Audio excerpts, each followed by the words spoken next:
जना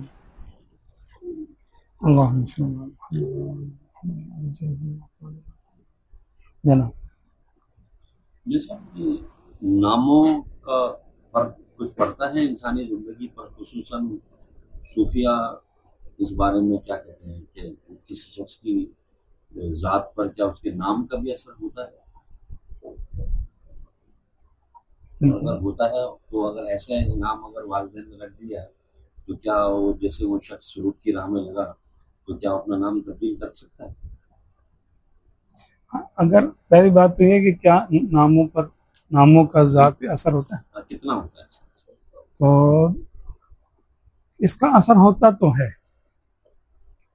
क्योंकि हमारे आका दो आलम सल्लल्लाहु अलैहि वसल्लम ऐसे नाम जो शरअन नापसंदीदा होते थे, यानी आप सल्लल्लाहु अलैहि वसल्लम को पसंद नहीं आते थे, तो वो आका दो आलम सल्लल्लाहु अलैहि वसल्लम उनको तब्दील कर दिया। तो सहाबा किराम में ऐसे वाक़यात मौजूद हैं कि आका दो आलम सल्लल्लाहु अलैहि वसल्लम ने शिरकिया नामों को तब्दील किया। वो तो जाहिर सी बात करने ज़रूरी थे। दूसरे आप सल्लल्लाहु अलैहि वसल्लम ने ऐसे नामों को तब्दील किया जिनमें खुद नुमाई पाई जा रही थी, तो उनको भी चेंज कर।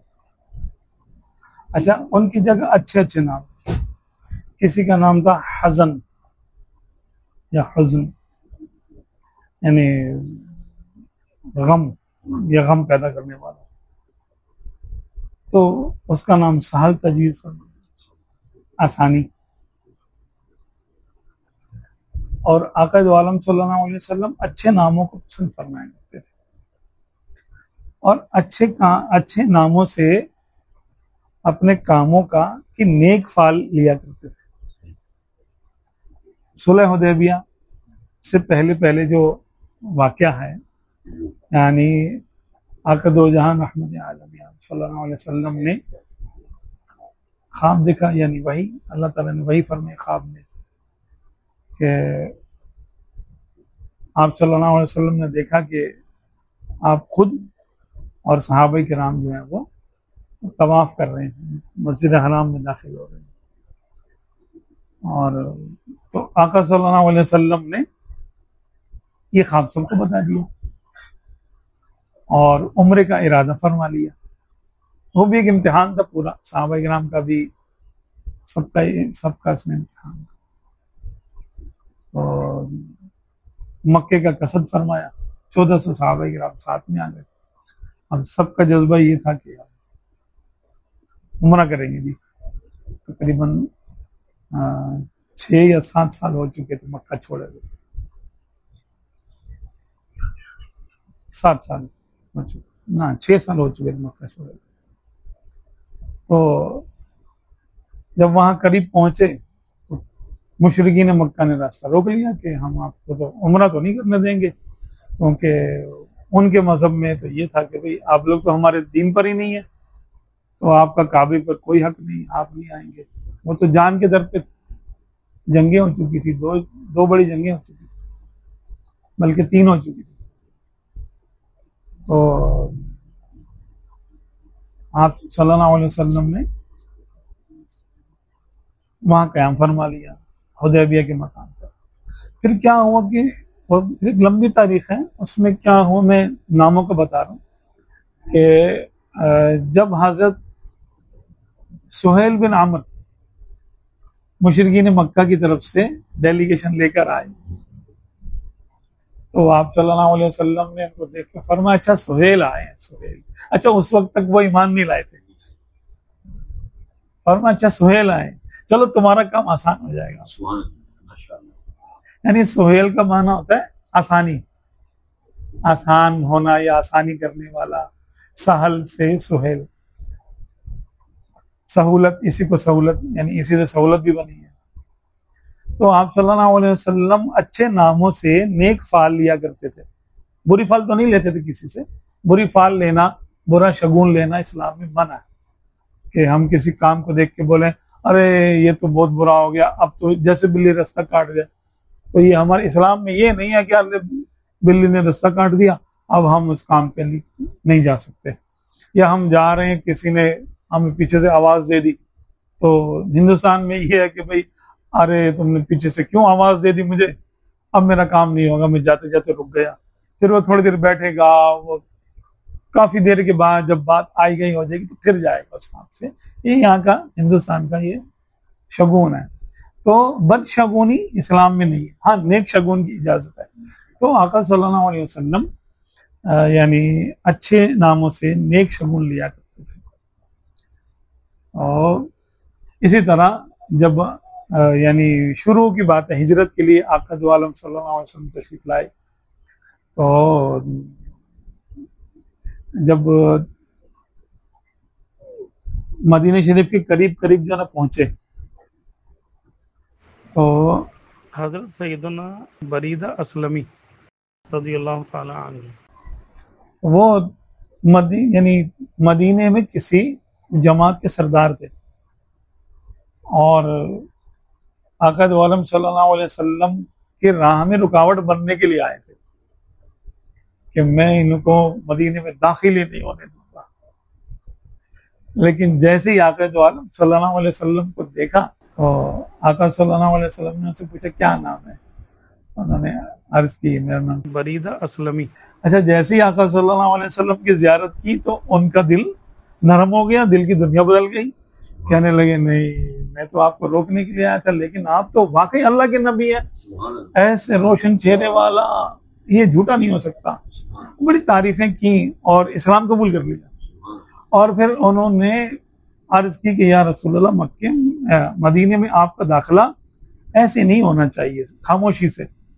उन्होंने अपना इमामा उतारा, अपने नेज़े पे बांधा और उसके झंडा बनाया। तो उनके नाम सुन के आका सल्लल्लाहु अलैहि वसल्लम ने फरमाया तुम्हारे लिए सलामती होगी। अब साहबा किराम ने फरमाया खैर कोई बात नहीं, सलामती होगी, यानी सलामती के साथ था उसका कोई। तो वो पहला जुलूस था जो आमद रसूल पे निकाला गया था और वो उन सहाबी ने निकाला था।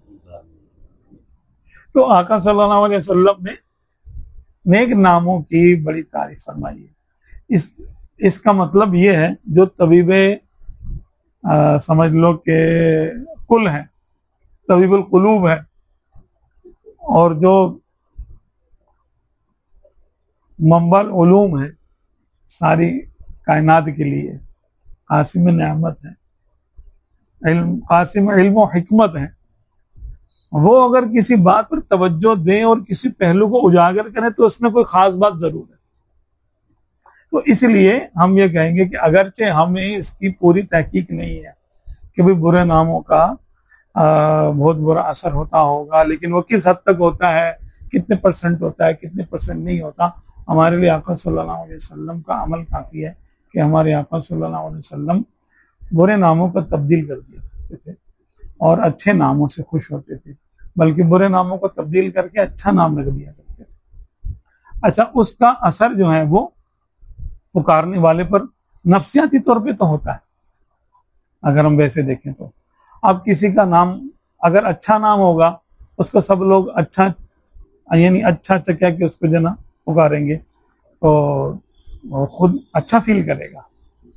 अगर किसी का नाम बुरा रख दिया जाए, जैसे अरबों में था कि अपने नाम, बच्चों के नाम बड़े खतरनाक रखा करते थे कि ताकि दुश्मनों पे रोब पड़े, और उसमें फिर ऐसा भी हो जाता था कि वो नाम उनका नाम बेबरकती वाले रख देते थे, कोई ऐसा नाम कि जो अच्छा नहीं होता था, तो उसको फिर आका सल्लल्लाहु अलैहि वसल्लम तब्दील कर दिया।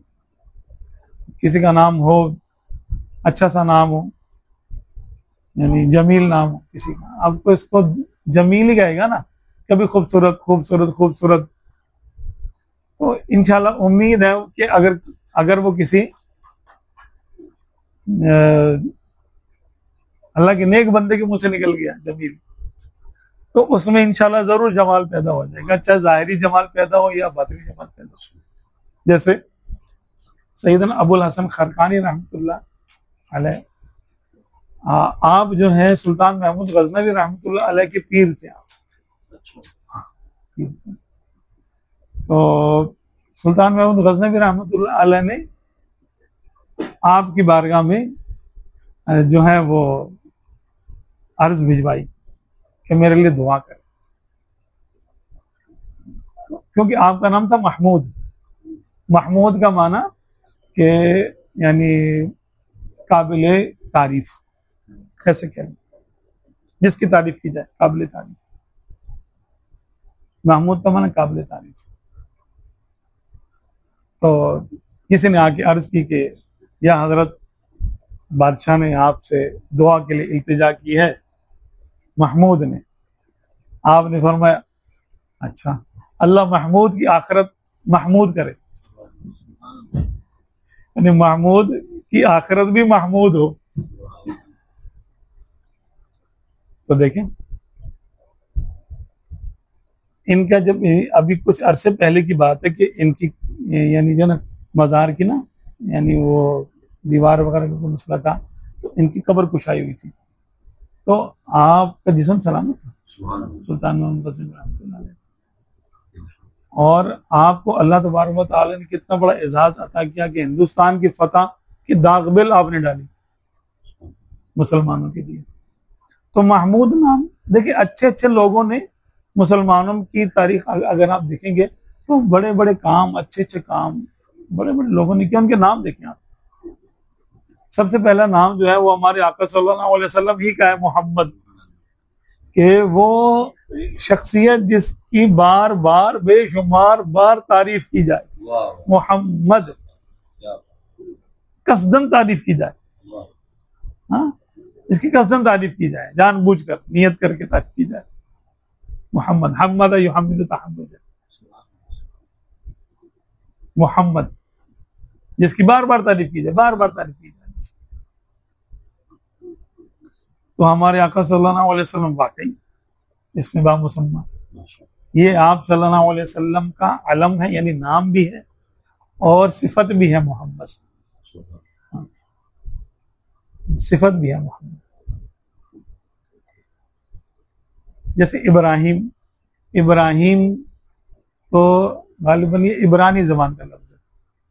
इसका नाम, इसका अरबी में तर्जमा करते हैं तो इसका तर्जमा होता है अबुन रहीम, यानी मेहरबान बाप।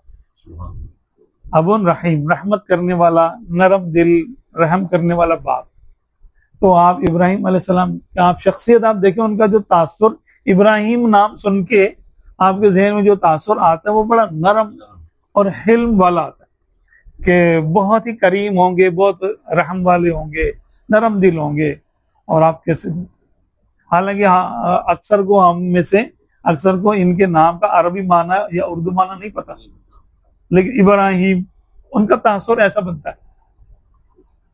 और इसी तरह और भी है, यानी आप देखेंगे कि जैसा नाम होता है उसका असर जरूर आता है। मौला अली का नाम देखें, हैदर नाम रखा, तो देखें हैदर है ना, आपकी वालिदा ने तो आपका नाम हैदर रखा था। हैदर का माना है पलट पलट के वार करने वाला शेर। तो शुजाअत समझ लें आपके लिए बनी, मौला अली के लिए शुजाअत का नाम का लफ्ज आपके लिए फिट आता, हैदर। इमाम हसन को देख लें, इमाम हुसैन को देख लें, हमारे बुजुर्गों को देख लें, सिद्दीक को देख लें, अबू बकर सिद्दीक, उनका नाम अतीक है, अब्दुल्ला भी है, अतीक भी है। अब्दुल्ला अल्लाह का बंदा, तो आपने बंदगी का हक अदा किया, क्या नाम है। तो नामों का यानी असर होता है, और हमें अपने बच्चों के नाम रखने चाहिए, या तो अंबिया किराम के नाम पे रखें या सहाबा किराम, अहले बैत अतहार अलैहिम रिज़वान, इनमें से किसी के नाम पे रखें। अक्सर औलिया किराम का नाम आप देखेंगे वो किसी न किसी नबी या किसी न किसी सहाबी या अहले बैत में से किसी के नाम पर हो। जैसे हुज़ूर गौसे आज़म रज़ियल्लाहु अन्हु का नाम देख लें, अब्दुल कादिर, ठीक है। दाता अली हजवेरी का नाम देख लें, हसन अली, है ना, अली बिन उस्मान। ख्वाजगान का नाम देख लें, हसन संजरी। तो इस तरह इमाम अबुल हसन शाजली, आपका नाम भी अली है। तो बड़ा मतलब है कि नामों का बड़ा असर होता है। अब इसी ज़िमन में अगर नाम किसी बुजुर्गों के निस्बत से अगर बच्चे के नाम रखे जाएं, लेकिन वो उसका माना, अब अगर निस्बत से नाम रखे जाएंगे तो फिर माना देखेंगे या निस्बत देखेंगे। मसलन हंजला, हंजला कड़वी बूटी है ना, हाँ हंजल। अब ये इरशाद फरमाया ना कि अब ये निस्बत देखी जाए, जब बुजुर्गों का नाम होगा ना तो निस्बत को देखा जाएगा। तो अब इसका भी कुछ अच्छा ही माना आएगा, यानी अच्छा तासुर आएगा। बिल्कुल, हंजला, हंजला का माना ये कि कड़वी जड़ी बूटी है ना, इंदराइन। इंदराइन है ना इसका माना, जिसको पंजाबी में कोड़तुम्मा भी कहते हैं। इसको इतना कड़वा होता है वो, लेकिन देखिए इसके फवायद तो है ना, वो बीमारी को दूर कर देता है, शुगर का इलाज है। तो वो गैर के लिए तो कड़वा हो भले। अरब जो नाम रखते थे अपने बच्चों का, भेड़िया नाम रख दिया, अच्छा चीता नाम रख दिया, शेर नाम रख दिया, तो या ये अपने कांटा नाम रख दिया, कांटा भी नाम रखते थे, शूक, भाई कांटा ये क्या दुश्मन के दिल में पैवस्त होगा। तो अपने बेटों के नाम ऐसे रखते थे। अब जैसे हंजला भी इसी पस मंजर में रखा गया नाम, और वो इसका एक नाम माना भेड़िया भी है। हाँ भेड़िया माना। तो ये क्या है कि वो ये फाल देते थे कि हमारे बच्चे दुश्मनों के हक में तीर तलवार साबित होंगे। तो हंजला का माना है कि जिसको कोई खा ना सके, जो किसी को हजम ना होता हो। अरे मेरा बेटा है भाई, किसी से मखलूक वो ऐसा नहीं कि उसको मुंह में रख लेगा, मुंह में डाल लेगा कोई इसको, ना ना ना। अच्छा गुलामों के नाम रखते थे तो बड़े प्यारे प्यारे नाम, यानी नफा वाले, नाफिया, सालिम, सालिम मौला, यानी हुज़ैफा, यानी अबू हुज़ैफा रज़ियल्लाहु अन्हु के आप गुलाम थे सालिम, और बड़े बड़े कारियों में आपका नाम आता था, आपका नाम सालिम था। तो गुलामों के नाम अरब रखते थे कि जो जिनसे कोई फायदा हासिल होने वाला हो, और तकलीफ देने वाले नाम अपने लड़कों के रखते थे, बेटों के नाम, ताकि दुश्मनों पर हैबत तारी हो। इस तरह होता था। अब निस्बत जब आ जाएगी तो फिर माने को नहीं देखेंगे। वैसे भी अरबी का कानून है कि जब किसी चीज का नाम कुछ रख दिया जाता है तो उसमें सिफत का माना तलाश नहीं करते, यानी माना नहीं देखा जाता फिर। हाँ माना नहीं देखा जाता। जैसे किसी का नाम है फाजिल, अब फाजिल का माना फजीलत वाला, पढ़ा लिखा, अरबी फाजिल, अरब है ना, इस्लामियात का फाजिल। अब भले वो कौन हो, इसके मुहावरा भी ये पढ़े ना लिखे नाम मोहम्मद फाजिल, तो अब रख दिया तो फाजिल तो है वो, उसका नाम है, चाहे वो पढ़ा लिखा बिल्कुल ही ना हो, अंगूठा छाप का हो, और बिल्कुल ही अनपढ़ हो, जाहिल हो, नाम उसका फाजिल है। इल्मदीन, अब इल्मदीन नाम रख देते थे, इल्मुद्दीन नाम रख देते थे। अब वो वैसे तो इल्मुद्दीन जो यानी शहीद गाजी है, गाजी इल्मुद्दीन शहीद, उनका तो अलग ही मामला है, उनकी बात नहीं कर रहा हूं। आम हमारे देहातों में जो नाम रखा जाता है, तो नाम रखने में वो क्या करते हैं कि बस अच्छा माना होता है, अब उसके बाद उसकी वैसी तरबियत नहीं करते, ठीक है। तो अब उसमें ये नहीं देखा जाएगा कि इसका नाम चेंज करो भाई, ये आलिमुद्दीन या अलीमुद्दीन नाम नहीं रखो, इसका नाम जाहिलुद्दीन रखो क्योंकि इसने पढ़ा लिखा नहीं है। ऐसा कोई भी नहीं कहता, नाम वही रहता है उसका। पठानों के बच्चों के नाम होते हैं तूफान खान, ये खान, समुद्र खान। अच्छा, पठानों का एक पठान से मैंने सुना और बल्कि पढ़ा भी था शायद एक जगह कि इनके बाज कबीलों में ये रिवाज है कि जब इनके यहाँ बेटा पैदा होता है तो बाप आता है या दादा कोई भी आएगा जिसने नाम रखना होता है, तो वो उसको गोद में लेके ना और एक घूमता है, चक्कर लगाता है ऐसे, और इसके बाद आंखें खोलता है और जिस चीज पर सबसे पहले नजर पड़े ना उसके नाम पे उसका नाम रख देता है। ये एक उनका उसूल है। अब कुल्हाड़ी पे नजर पड़ गई तो वो लफ्ज़ उसका नाम है, उसको पश्तो में जो भी कहते कुल्हाड़ी, वो नाम रख दिया। हमारे करीब में एक बंदा था, उसका नाम था दवा खान, दवा। मैंने कहा यार दवा क्या हो रहा है, दवा खान यानी दवा, भाई दवाई पीनी होती है, दवा, दवा खाना।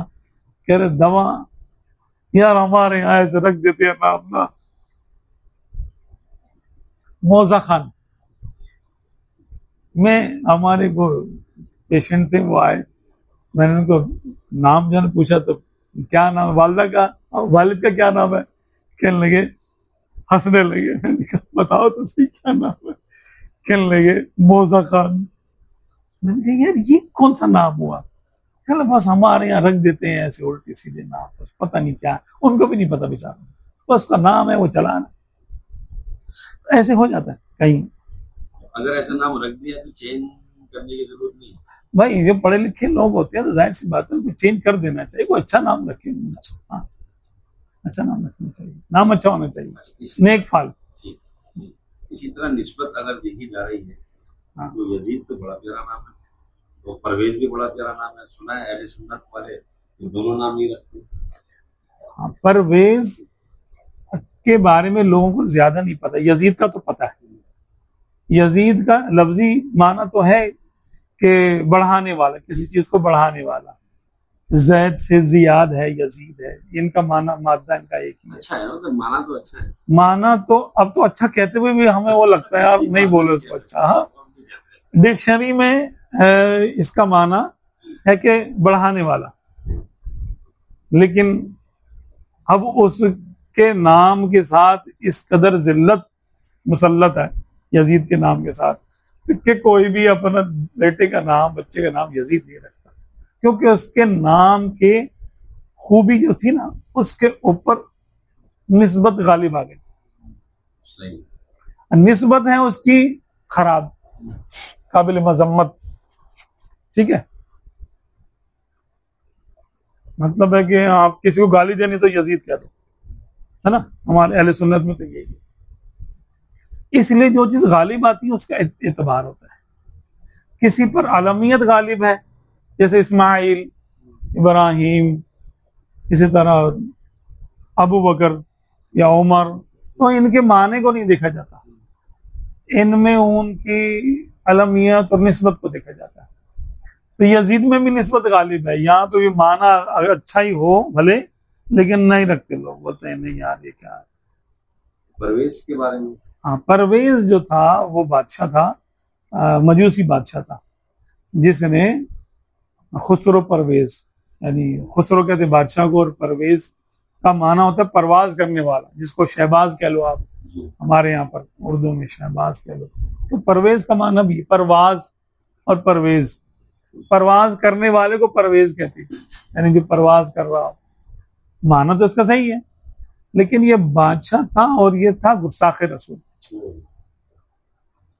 तो इसने आका सल्लल्लाहु अलैहि वसल्लम के मुबारक नामा, यानी जो खत मुबारक को आप सल्लल्लाहु अलैहि वसल्लम ने इसको इस्लाम की दावत देने के लिए भेजा था, उसके इस शख्स ने, बदबख्त ने कुर्से कर दिया, टुकड़े कर दिए, फाड़ दिया, तो खत को शहीद कर दिया था। तो आका सल्लल्लाहु अलैहि वसल्लम ने फरमाया कि इसने मेरे खत को फाड़ा है, अल्लाह ताला इसकी सल्तनत के टुकड़े कर दिए। और आप सल्लल्लाहु अलैहि वसल्लम ने फरमाया कि जाओ, आज के बाद किसरा नहीं रहेगा, ये आखिरी किसरा है, सल्तनत खत्म इसकी। इसके ऑन द अदर हैंड, जिससे कहें ना, दूसरे बादशाह को, रूम का बादशाह था ईसाई, उसको भी खत भेजा था आका दो आलम सल्लल्लाहु अलैहि वसल्लम ने, तो उसने खत की ताजीम की, खत अपने पास रख ली, इस्लाम कबूल नहीं किया, सियासी वजूहात की बुनियाद पे इस्लाम कबूल नहीं किया, लेकिन खत को उसने संभाल के रखा, इज्जत की खत की। तो आका सल्लल्लाहु अलैहि वसल्लम ने फरमाया क्या, इसने मेरे खत की ताजीम किया, अल्लाह इसका मुल्क सलामत रखेगा। आज तक ईसाइयों की हुकूमत कायम है, और मजूसियों की हुकूमत, मजूसी आपको ढूंढने से नहीं मिलेंगे, हुकूमत तो दूर की बात है, ये वाहिद वो कौम है जो सुकड़ती चली जा रही है और बिल्कुल खत्म होने के करीब है। कहाँ? तो पारसी वही फारसी ना, फारसी मजूसी, आग की पूजा करने वाले, आतिश परस्त, तो वो पूरी कौम खत्म हो गई। हालांकि ये कहा करते थे कि हम तादाद में जमीन के जर्रों और आसमान के सितारों के बराबर हैं। ईरान की सल्तनत थी, पता नहीं कई हजार साल की, 2-3 हजार 4,000 साल की सल्तनत थी इनकी, सासानी हुकूमत इन्हीं की तो थी, मजूसियों की। बस वो आका सल्लल्लाहु अलैहि वसल्लम ने जो उनको ये दुआ दी कि ये आखिरी किसरा, जाओ आज के बाद कोई तुम्हारा बादशाह ही नहीं होगा, किसरा कोई नहीं होगा, जाओ, इसके खत्म हो गया। तो हमारे आका सल्लल्लाहु अलैहि वसल्लम तो फिर जाहिर सी बात, वो ज़बान जिसको सब कुन की कुंजी कहें, उसकी नाफिज हुकूमत के लाखों सलाम। हमारे आका सल्लल्लाहु अलैहि वसल्लम ने जिसके बारे में जो फरमा दिया, अब वो चेंज होने वाला तो वह है नहीं। क्या बात है जी। तो नामों को तब्दील कर लेना चाहिए, अगर अच्छे नाम ना हो तो नाम तब्दील करना चाहिए। ये भी सोच के तब्दील कर लेना चाहिए कि ये नाम कल बरोज़े क़यामत आका की बारगाह में इसने पेश होना, बंदे ने, तो सरकार पूछेंगे क्या नाम है तुम्हारा, अगर पूछ लिया। हाँ, वैसे तो सरकार तो जानते हैं, उसका भी नाम जानते हैं, उनके नस्लों को जानते हैं कौन है, लेकिन उसको वहां बताते हुए शर्मिंदगी ना हो। ऐसा नाम नहीं रखो कि कल बरोज़े क़यामत आका सल्लल्लाहु अलैहि वसल्लम का सामना करते हुए परेशानी हो हमारे बच्चे को, या कब्र में तो कम से कम अभी फौरन ही चले जाना है ना, थोड़े अरसे के बाद, तो वहां भी आका सल्लल्लाहु अलैहि वसल्लम की बारगाह में हाजिरी होगी। तो सरकार सल्लल्लाहु अलैहि वसल्लम को नापसंदीदगी ना हो हमारा नाम सुनकर, हमारे बच्चे का नाम सुनकर कि ये क्या नाम रखा भाई, ये कौन सा नाम है, अच्छे नाम रखो।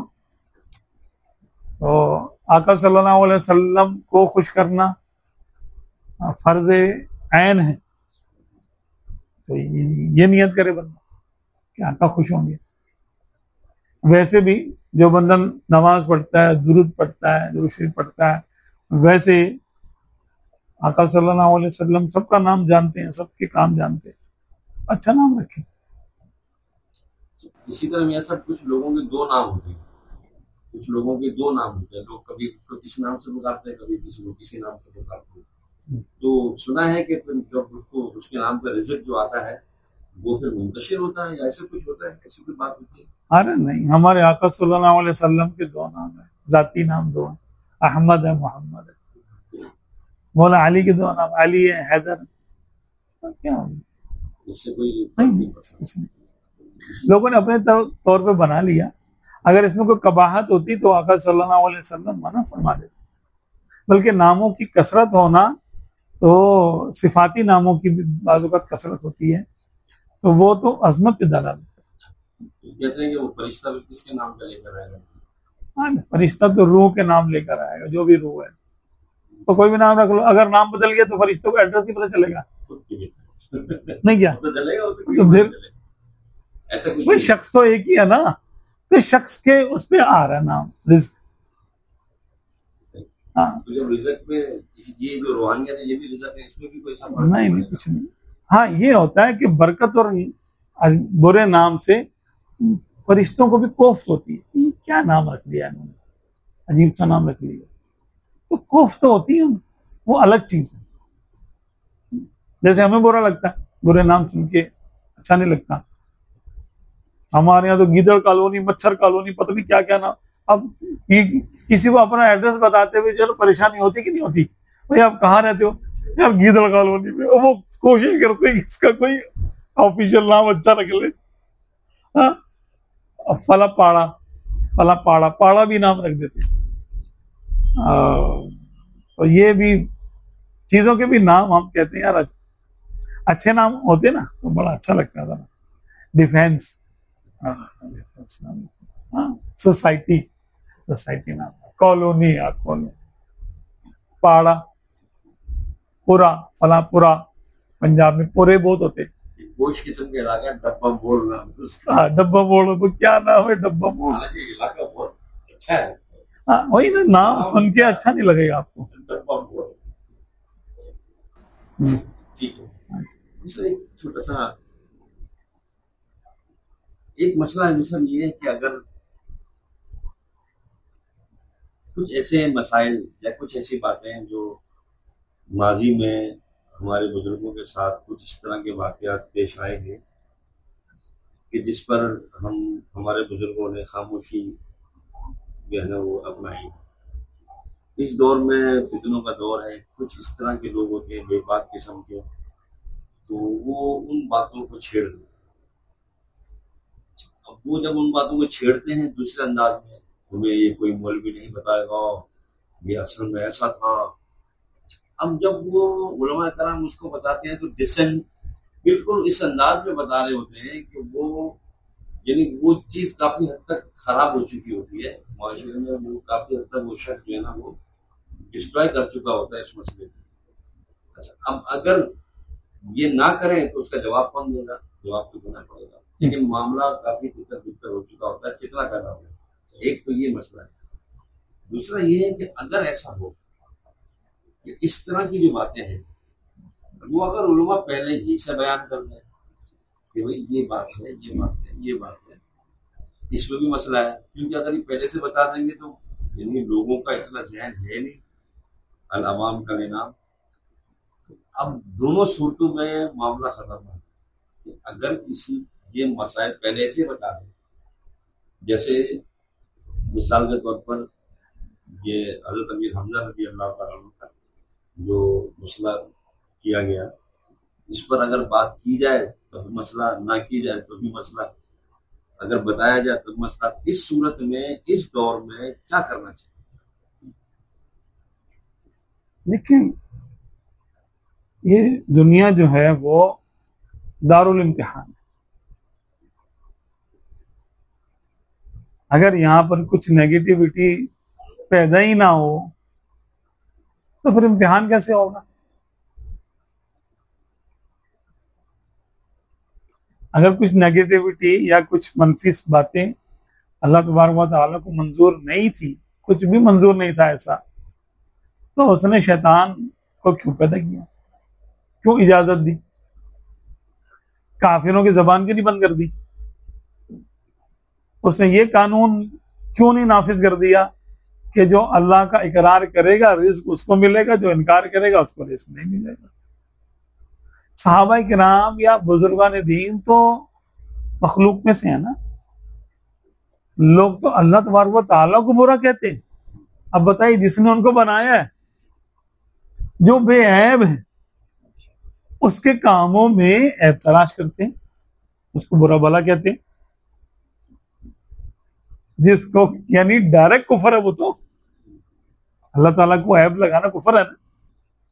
फिर अल्लाह ताला ने उनको रोका, यानी जबरदस्ती करके समझाया, बुजुर्गों अंबिया किराम को भेजा, किताबें नाजिल कर दी, तहजीब बता दी, अदब सिखा दिया, सब कुछ कर दिया और फिर इख्तियार दे दिया भी तुम जो चाहे चलो।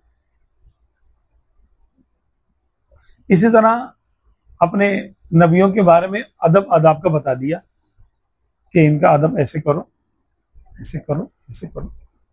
सहाबा किराम और अहले बैत आता, इनके बारे में आप सल्लल्लाहु अलैहि वसल्लम ने अदब सिखा दिया कि इनके बारे में ऐसे बात करो, ऐसे बात करो, ऐसे बात करो। ये बात तुमने नहीं करनी, ये बात तुमने नहीं करनी, ये बात तुमने नहीं करनी। पहली बात, अब हम इसकी तफसील में थोड़ा सा जाते हैं कि बनी इसराइल का एक वाकया जो आप सल्लल्लाहु अलैहि वसल्लम ने इरशाद फरमाया कि एक शख्स था जिसने 100 कत्ल किए थे, 99 कत्ल किए थे। उसको तौबा का ख्याल आया तो उसने कहा चलो मैं किसी के पास जाके तौबा करता हूँ। 99 कत्ल, किसी के पास गया तो उसने, कोई राहिब था, उसने मना कर दिया, भाई तुम्हारी तो तौबा नहीं हो सकती, इतने कत्ल कोई अल्लाह ताला माफ नहीं करेगा ना। वो मायूस हो गया, गुस्से में आया, उसने उस राहिब को भी कत्ल कर दिया। तो 100 पूरे हो गए। कुछ अरसे के बाद फिर उसके दिल में ख्याल आया, तो उसने फिर किसी के पास जाके पूछा, तो उन्होंने कहा कि हाँ हो सकती है तौबा तुम्हारी, फला बस्ती में अल्लाह ताला के नेक बंदे रहते हैं, ताइबीन है, आबिदीन है, उनके पास जाओ, तो उनसे दुआ कराओ या उनके पास चले जाओ और वहां जाके तौबा करो, तुम्हारी तौबा कबूल हो जाएगी।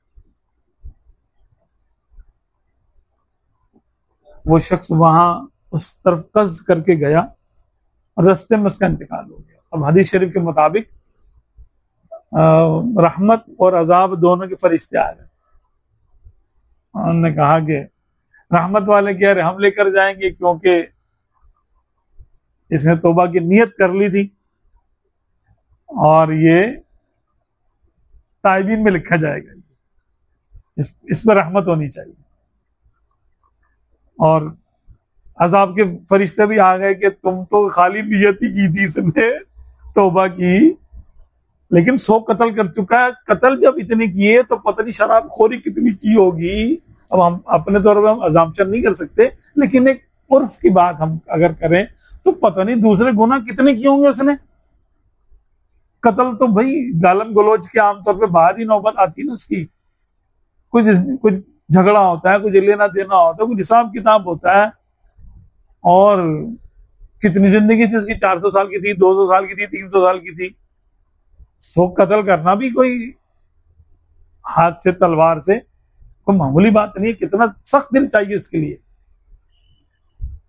उसने खाली नियत की थी और वो तौबा करने के लिए आ रहा था, अभी नेकों में वलियों में पहुंचा नहीं था, उनकी नियत थी खाली। अल्लाह तबारक व तआला ने एक और फरिश्ते को भेजा कि तुम जमीन को नाप। जहां इसके दिल में तौबा का ख्याल पैदा हुआ था वहां से ये चला था, तो नेकों की जमीन के करीब है या गुनाहों की जमीन के करीब है जहां इसने गुनाह किए। और हकीकत में वो गुनाहों की जमीन के करीब था, लेकिन अल्लाह तबारक व तआला ने उसकी अच्छी नीयत को देखते हुए कि इसने तौबा की नीयत कर ली थी और वलियों की बारगाह में जाने के लिए चल पड़ा था, अल्लाह तबारक व तआला ने उस जमीन को मुख्तसर कर दिया, छोटा कर कि फरिश्तों ने जब नापा तो उनको लगा कि ये तो रहमत की जमीन के करीब है। तो फिर नतीजतन क्या हुआ कि उसको अल्लाह तबारक व तआला ने रहमत के फरिश्तों के हवाले कर दिया, उसके 100 कत्ल नहीं देखे। इस वाक़े को जो आप सल्लल्लाहु अलैहि वसल्लम ने हमको इरशाद फरमाया, बताया, इसको हम सहाबा किराम पे लिया।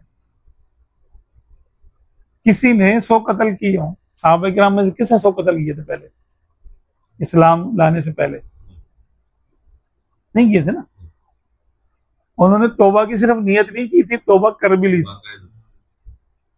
और वो जिनकी बारगाह में आए थे वो कोई आम वली नहीं थे, बनी इस्राइल के वली, वो नबियों के सरदार, और वो उन तक डिस्टेंस नहीं, करीब आ गए, बैत कर ली, तौबा करके कलमा पढ़ लिया, बैत कर ली।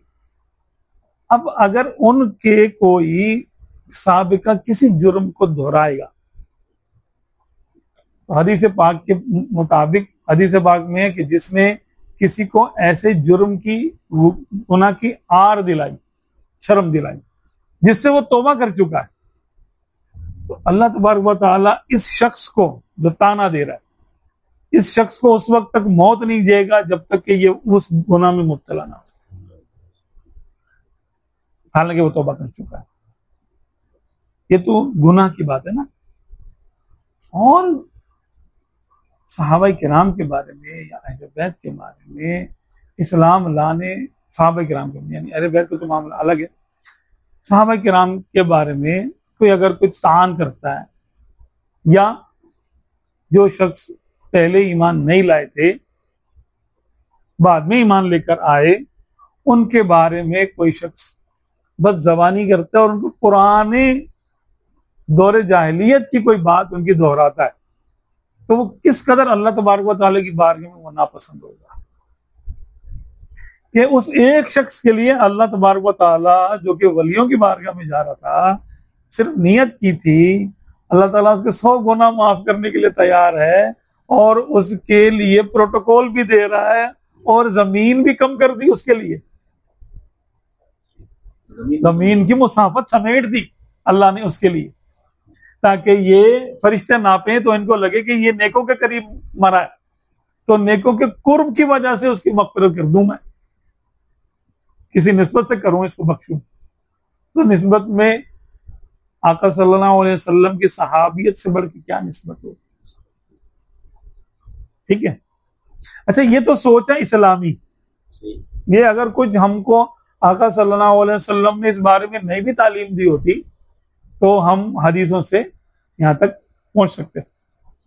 यहाँ तो अहादीस मौजूद है आका सल्लल्लाहु अलैहि वसल्लम की बारगाह में, यानी आप सल्लल्लाहु अलैहि वसल्लम के फरामीन मौजूद हैं कि इज़ा ज़ुकिर अस्हाबी फअमसिकू, जब मेरे सहाबा का जिक्र किया जाए तो अपनी जबानों को रोको। हुक्म है कि इनके बारे में बदगुमानी बदजबानी मत करना।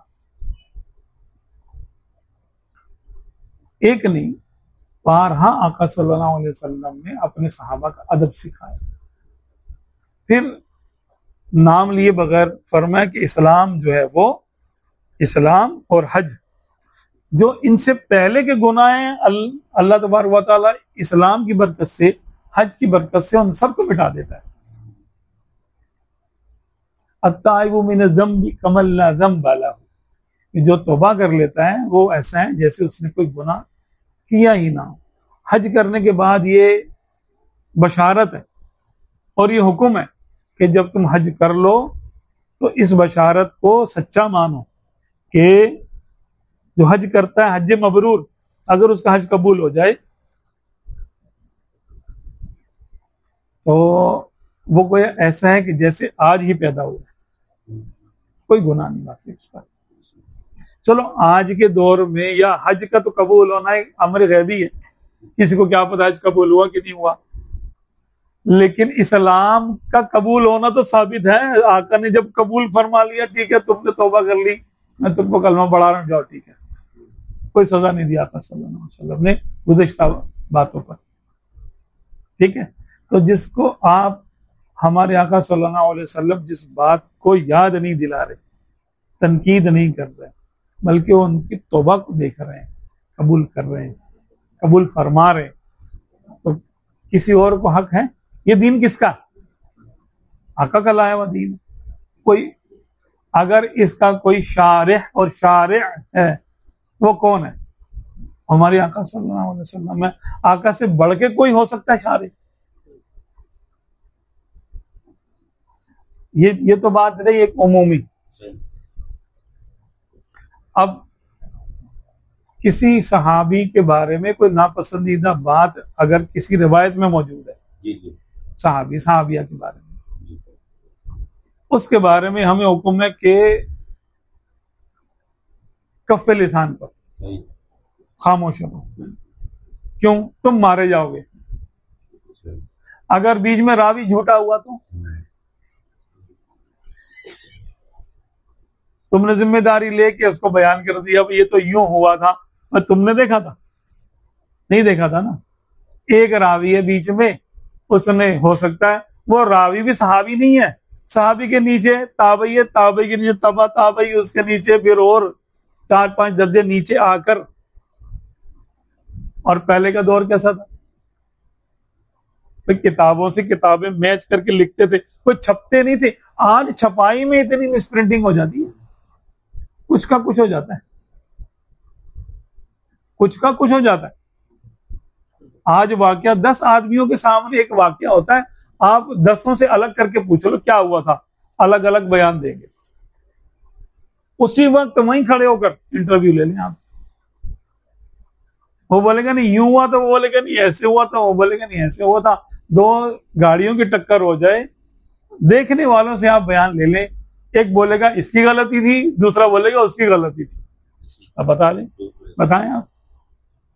यानी शाहिदीन गलत, फहमियों में मुब्तला हो जाते हैं और गलती भी करते हैं, और अगर झूठे हो तो फिर तो कोई बात ही नहीं, अकल के पूरे हो तब भी गड़बड़ कर सकते हैं, भूल सकते हैं। यानी शाहिदीन की बात भी बाज़ औक़ात मुख्तलिफ हो जाती है। अब वो एक रावी ने किसी किताब से लिख लिया देखकर, या किसी ने दूसरे को बताया, तीसरे को बताया, अल्लाह जाने वो कौन था, कैसा था, हमें तो नहीं पता। हाँ, कुरान कतई है, कुरान में शक नहीं है। वो कुरान सहाबा और अहले बैत का मुत्तफिक का बयान है कि ये आयत यहाँ है, ये आयत यहाँ है, ये आयत यहाँ, ठीक है, इतनी आयतें इस सूरत में, इतनी आयतें इस सूरत में, इतनी आयतें इस सूरत में, यहाँ ज़बर है, यहाँ ज़ेर है, यहाँ पेश है, यहाँ वक्फ है, ये है मुत्तफिका, ये है ना। अब इस मुत्तफिका कुरान में सहाबा किराम का इनको प्रोटोकॉल दिया गया, रज़ियल्लाहु अन्हुम व रज़ू अन्हु के, वल्लज़ीना मअहु अशिद्दाउ अलल कुफ़्फ़ारि रुहमाउ बैनहुम कहकर कि मोहम्मद अल्लाह के रसूल हैं सल्लल्लाहु अलैहि वसल्लम, और जो इनके सहाबा हैं वो काफिरों पे बड़े सख्त हैं, आपस में नरम है। आगे क्या है कि अल्लाह तबारक व तआला ने, अल्लाह तबारक व तआला इनसे राजी हो गए। तो अल्लाह तबारक व तआला ने जिस गुरोह के बारे में इरशाद फरमा दिया कि मैं इनसे राजी हूं, कि जो उन्होंने किया उसका कोई जिक्र ही नहीं है, मगर तौबा हो गई, और तौबा के बाद शरफ सहाबियत उनको हासिल हो गया। कोई गौस, कुतुब, अब्दाल, कोई वली, कोई किसी भी दर्जे का हो, किसी सहाबी के कदमों की खाक के बराबर भी नहीं हो सकता। हाँ, ऐसे ही है ना, बस इतनी सी बात है।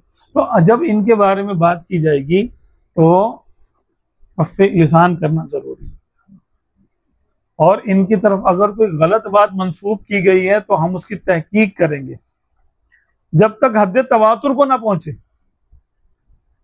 हद तवातुर क्या है कि सहाबा किराम ने, एक जम्मे गफीर ने वो बात कही हो, जम्मे गफीर ने अपने शागिर्दों को बताई हो वो बात, उसको कहते हैं जम्मे गफीर। जमात ने ताबईन को बताई हो, ताबईन की बहुत बड़ी जमात ने अपने शागिर्दों को बताई हो, और उनके बाद वालों को ताबईन की एक बड़ी जमात ने बताया हो, तबा ताबईन को, और तबा ताबईन की भी एक बड़ी तादाद हो जिसने अपने बाद वालों को बताया हो, यहां तक कि वो लिखने वालों ने किताबों में लिख लिया हो। इसको कहते हैं हदीस मुतवातिर। इसमें शक नहीं हो सकता, ये कतई बात हो गई, ये जैसे मिसल कुरान हो गई, इसका इनकार कुफर, ठीक है ना। तो जब तक हमें कतईयत के साथ किसी के बारे में न पता चल जाए कि उसने फला गुनाह किया था, तो हम उसको उस गुनाह का मुर्तकिब नहीं करा दे सकते। हाँ, उस गुनाह का मुर्तकिब उसको नहीं करार दे सकते रिवायतों की बुनियाद पे, किसने यूं आया, ये क्या, ये क्या, ये क्या, ये क्या, ठीक है ना। तो किसी की किरदार कुशी के लिए खास तौर पे, जबकि उनके बारे में अदालत के लिए कुरान नाजिल हुआ, उनकी सफ़ाहत, उनकी अदालत कुरान बयान कर रहा, तो ऐसी सब रिवायतें जो कुरान से टकरा रही होंगी और कोई किसी वाक़े को लेकर, झूठा सच्चा कोई वाक़या लेकर कोई किसी सहाबी या किसी अहले बैत की किसी फर्द की तौहीन करना चाहेगा तो हम उसको रोकेंगे, ठीक है ना। आके इसका मतलब है कि ये हमारी तरफ का नहीं है, जी हमारी तरफ का नहीं, हमें तो अल्लाह रसूल ने मना फरमाया। आका सल्लल्लाहु अलैहि वसल्लम ने अपने अहले बैत की मवद्दत और मोहब्बत हम पे फर्ज की, और इस मोहब्बत के खिलाफ हम बात नहीं करेंगे। सहाबा किराम की ताजीम और उनकी इक्तदा फर्ज की, अय्हिम इक्तदैतुम इह्तदैतुम, मेरे सहाबा सितारों की मानिंद, इनमें जिसके पीछे चलोगे कामयाब हो जाओगे। ये हमें आका सल्लल्लाहु अलैहि वसल्लम ने इनका अदब सिखाया। सिरातल लज़ीना अनअमता अलैहिम में अल्लाह तबारक व तआला ने हमें इनका अदब सिखाया कि इनके तरीके पे चलो, और वइज़ा क़ील लहुम आमिनू कमा आमनन नासु, अल्लाह तबारक व तआला ने काफिरों के बारे में बताया कि जब इनसे कहा जाता है कि सहाबा की तरह ईमान लाओ,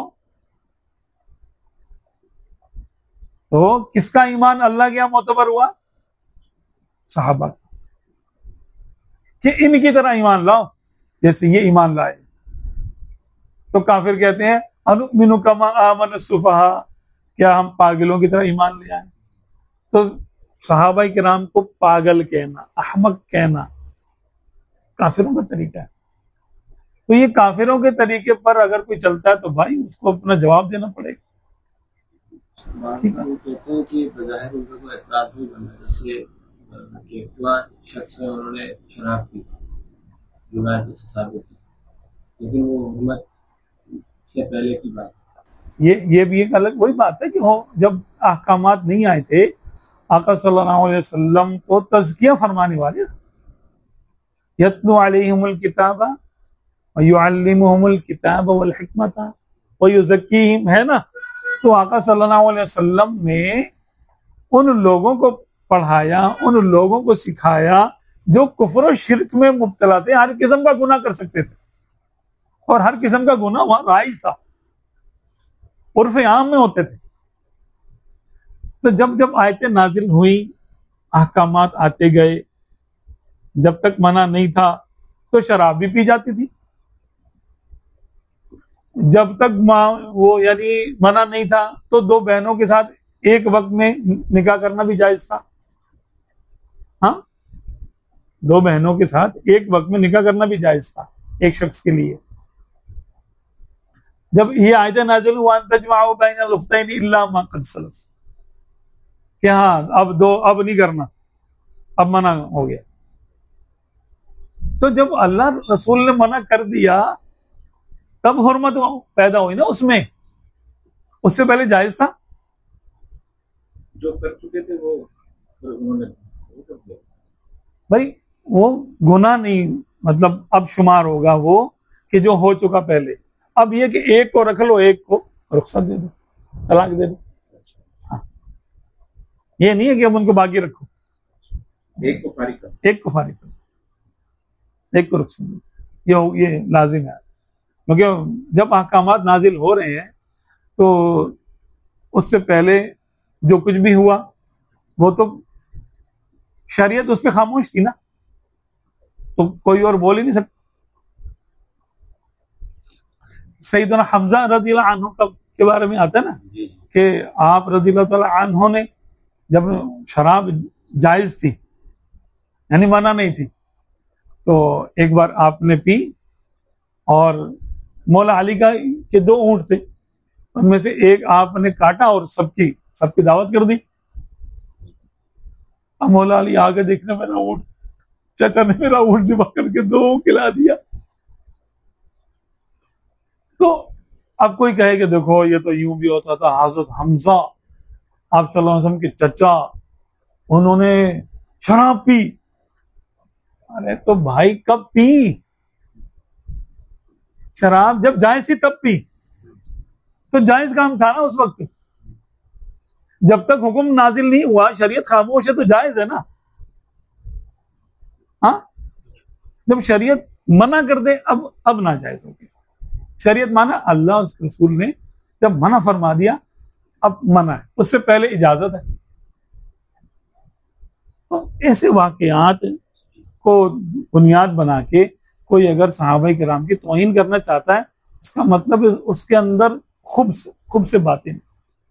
दूसरी यानी जो बात आप जैसे करना चाहते हैं, जैसे सैयदना हमजा रज़ियल्लाहु अन्हु को शहीद किया गया, हजरत बाशी ने शहीद किया, ये सब यही जो बताते। आपने तौबा भी बहुत की, जब आप ईमान लेकर आया बहुत रोते थे, बहुत तौबा की आपने। सरकार सल्लल्लाहु अलैहि वसल्लम की बारगाह में आए, आप सल्लल्लाहु अलैहि वसल्लम ने इनकी तौबा कबूल कर ली, रद्द नहीं फरमाया कि नहीं तुमने मेरे चचा को मारा, चलो दफा हो जाओ यहां से। नहीं, उनको पनाह दे दी, उनका ईमान कबूल कर लिया उनका, हाँ, देखा जाए तो आका का ईमान कबूल करना भी बड़ी बात है कि सरकार किसी का ईमान कबूल फरमा लें कि चलो ठीक है, तो तेरा ईमान लाना मुझे कबूल है। आका मना फरमा दे तो लाख कलमा पड़े, मकबूल बारगाह नहीं हो सकता। हो सकता है? नहीं हो सकता। आका ने उनका ईमान लाना, कलमा पढ़ना कबूल फरमा लिया, ठीक है, उनके कत्ल का हुक्म नहीं दिया कि तुमने मेरे चाचा को मारा था, बदला दो उसका, सिरे से ही माफ कर दिया। लेकिन फरमाया कि आइंदा मेरे सामने मत आना, हो सके तो मुझसे दूर रहना, ठीक है। और वो इल्जाम जो हजरत हिंद पर, या हिंदा, जो आप सल्लल्लाहु अलैहि वसल्लम की सास है, हजरत उम्मे हबीबा रज़ियल्लाहु ताला अन्हा की वालदा है, उम्मुल मोमिनीन की वालदा है, वो ईमान जब यानी लाने के लिए हाजिर हुई, जिनके बारे में कहा जाता है कि इन्होंने हजरत वहशी को हुक्म दिया था कि तुम उनको मारो, और खुद उनके नाक कान काटे, ये क्या ये क्या ये क्या। अब ये किसी मुस्तनद रिवायत में नहीं है कि हजरत हिंदा ने ये ऐसा किया। एक रिवायत में ये है कि हजरत अबू सुफियान रज़ियल्लाहु ताला अन्हु को गज़वा उहद में जब वो मुशरिकीन की तरफ से आए थे, उन्होंने देखा कि किसी ने उनका मुसला किया। अब किसने किया इसके बारे में कुछ पता नहीं, किसने किया, हुआ था उनका मुसला, ये नहीं। हजरत अबू सुफियान रज़ियल्लाहु ताला अन्हु ने, क्योंकि जब वो उस वक्त ईमान नहीं लाए थे, उन्होंने भी इसको नापसंद किया, और देख के आपने कहा कि मैंने ना इसका हुक्म दिया था, ना मैं इस पर खुश हूं, लेकिन जिसने भी किया बस किया, मैंने नहीं इसका कहा था, हुक्म नहीं दिया था मैंने। कि मुसला करना अरबों में भी बुरा समझा जाता था, नाक कान काटना बुरा समझते थे, सरदारों के लिए बड़ी ऐब की बात मानी जाती थी। तो अगर आपकी जोजा ने किया होता, हजरत हिंदा ने किया होता, तो आप फखर से कहते ना आपने किया, जाओ।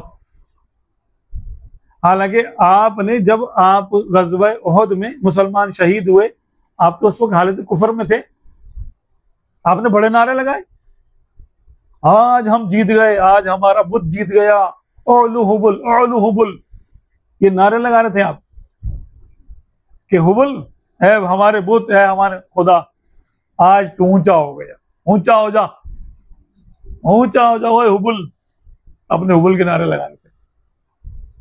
यानी इस कदर कुफर का मामला था, सख्त कुफर था।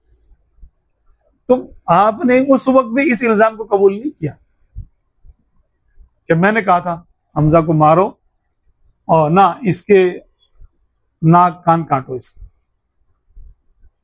आपने कहा नहीं, मैंने इसका हुक्म नहीं दिया था। आपने ये इल्जाम अपने सर नहीं लिया कि मैंने कहा था ऐसा करने के लिए, ऐब की बात थी।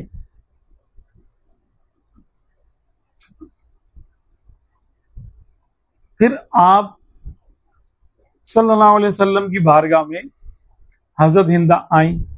अब वहशी भी आए जिन्होंने शहीद किया, नाक कान काटने का इल्जाम उन पर है ही नहीं, हजरत वहशी पे नहीं है, नेजा मारा था। वो तो एक दूसरे को सब लोग, जब जंग होती है तो कत्ल करते ही है ना, तो कत्ल कर रहे थे। मुसलमानों ने भी काफिरों को मारा था, कत्ल किया था, काफिरों ने भी मुसलमानों को ऐसे ही शहीद किया था तलवारों से। हजरत वहशी रज़ियल्लाहु अन्हु का इस्लाम आप सल्लल्लाहु अलैहि वसल्लम ने कबूल फरमा लिया और फरमाया कि बड़ा बर्दाश्त किया और फरमाया कि अब मेरे सामने नहीं आ। जबकि हजरत हिंदा रज़ियल्लाहु ताला अन्हा, जिन पर ये इल्जाम रावजी लगाते हैं और किसी कच्ची रिवायतों में उनके नाम ये आ गए कि उन्होंने आपका सीना चाट किया और मुसला किया, कलेजा खाने की कोशिश की, आका सल्लल्लाहु अलैहि वसल्लम ने उनको कोई आर नहीं दिलाई। जिसने सिर्फ शहीद किया, बेइज्जती नहीं की। मुसला करना तो तौहीन है ना, तौहीन नहीं की,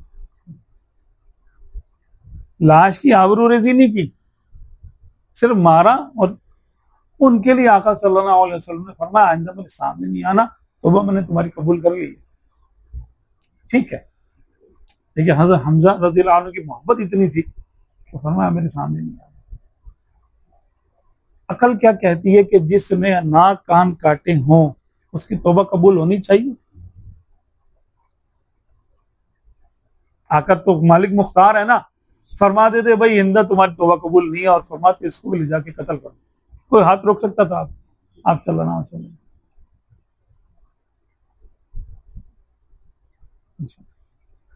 तौबा करने के बाद हजरत हिंदा फरमाती यानी अर्ज करती है कि या रसूल अल्लाह, जब तक मैं ईमान नहीं लाई थी तो आपका घर मेरे नजदीक सबसे ज्यादा नापसंदीदा था,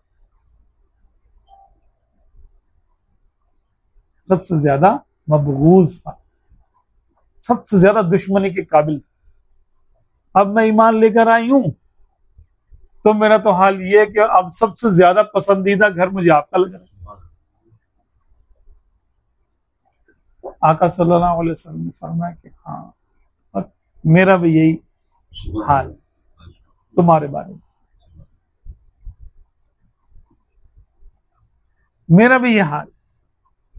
कोई अपने चचा के नाक कान काटने वाले, मरने के बाद लाश का मुसला करने वाले के बारे में ऐसा कह सकते? आप कह सकते हैं? सरकार की मोहब्बत तो बड़ी अलग चीज है और अनमोल है, उसका कोई किसी से कोई तकाबुल और कोई पैमाना नहीं उसको नापने का। इख्तियार आप सल्लल्लाहु अलैहि वसल्लम के हाथ में, जिसको चाहे माफ करें, जिसको चाहे कत्ल करा दे, उसकी तौबा ही कबूल ना करें। कोई भी इल्जाम जो है वो लगाया जा सकता था कि नहीं ये तुम्हारा फला चीज, ये माफ नहीं हो सकता। इतना बड़ा जुर्म।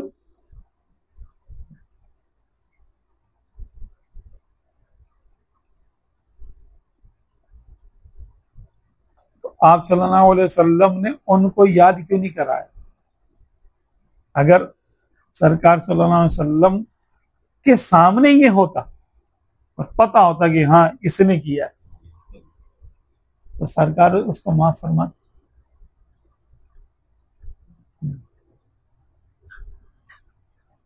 चलो अगर किया, अव्वल तो साबित नहीं है, फर्ज कर लो किया, लेकिन आका सल्लल्लाहु अलैहि वसल्लम ने ये सब सुनने के बावजूद उनका ईमान कबूल कर लिया, गोया उनको जन्नत की टिकट दे दी। कलमा जन्नत की टिकट है ना, जन्नत की चाबी है।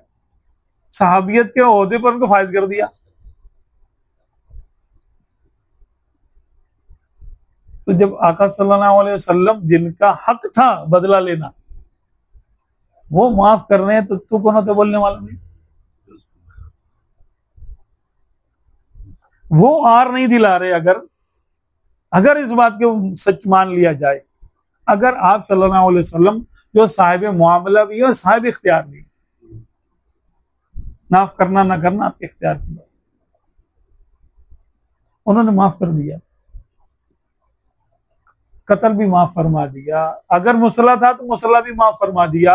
अगर जिसका नाम लेते हैं, जिनका हजरत हिंदा रज़ियल्लाहु अन्हा का, उनको आप सल्लल्लाहु अलैहि वसल्लम ने माफ फरमा दिया, तो अब उनका बुरे अंदाज में जिक्र करना सरकार इसको पसंद फरमाएंगे? कि जिसका मामला ही नहीं है वो बीच में आके भोंग रहा है, तुझे भोंकने की जरूरत क्या पेश आ रही है? आका सल्लल्लाहु अलैहि वसल्लम ने तो माफ कर दिया। किया था या नहीं किया था? अब अव्वल तो साबित ही नहीं है कि किया था, एक इल्जाम है। बहुत सारी हदीसें ऐसी हैं कि जो घड़ी हुई हैं वो मामला बिल्कुल था ही नहीं, और कहानी बना के लोगों ने किताबों में लिख दी और चल पड़ा वो।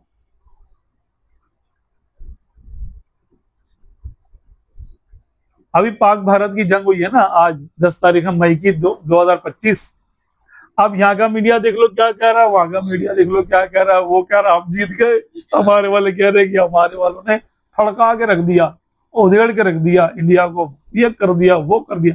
किया, हम भी मानते हैं, हम यही कहते हैं कि हमारे वाले सच कह रहे हैं, ठीक है।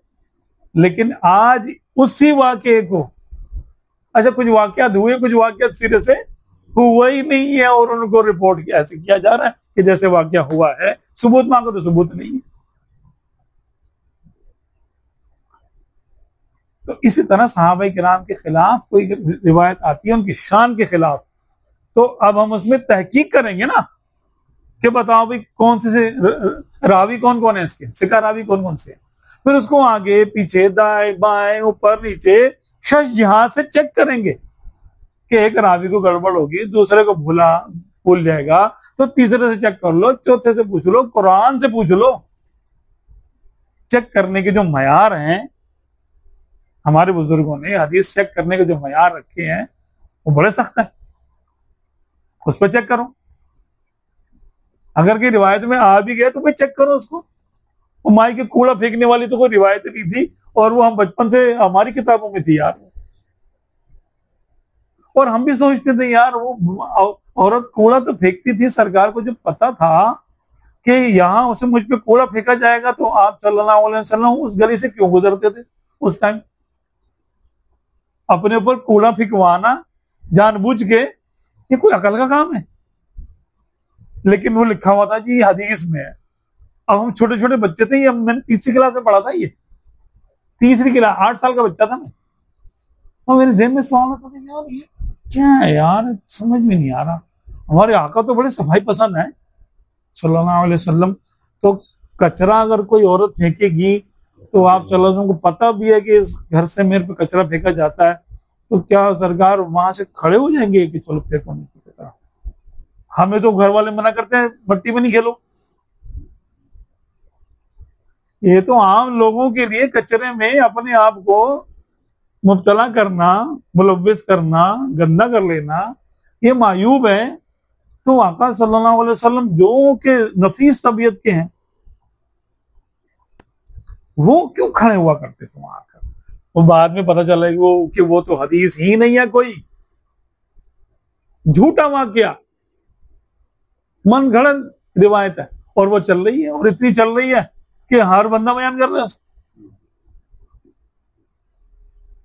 तो इस तरह के वाकयात होते हैं। हजरत हिंदा रज़ियल्लाहु अन्हा के नाम ये वाकया जो लगाया गया है, ये आपके नाम झूठा वाकया है।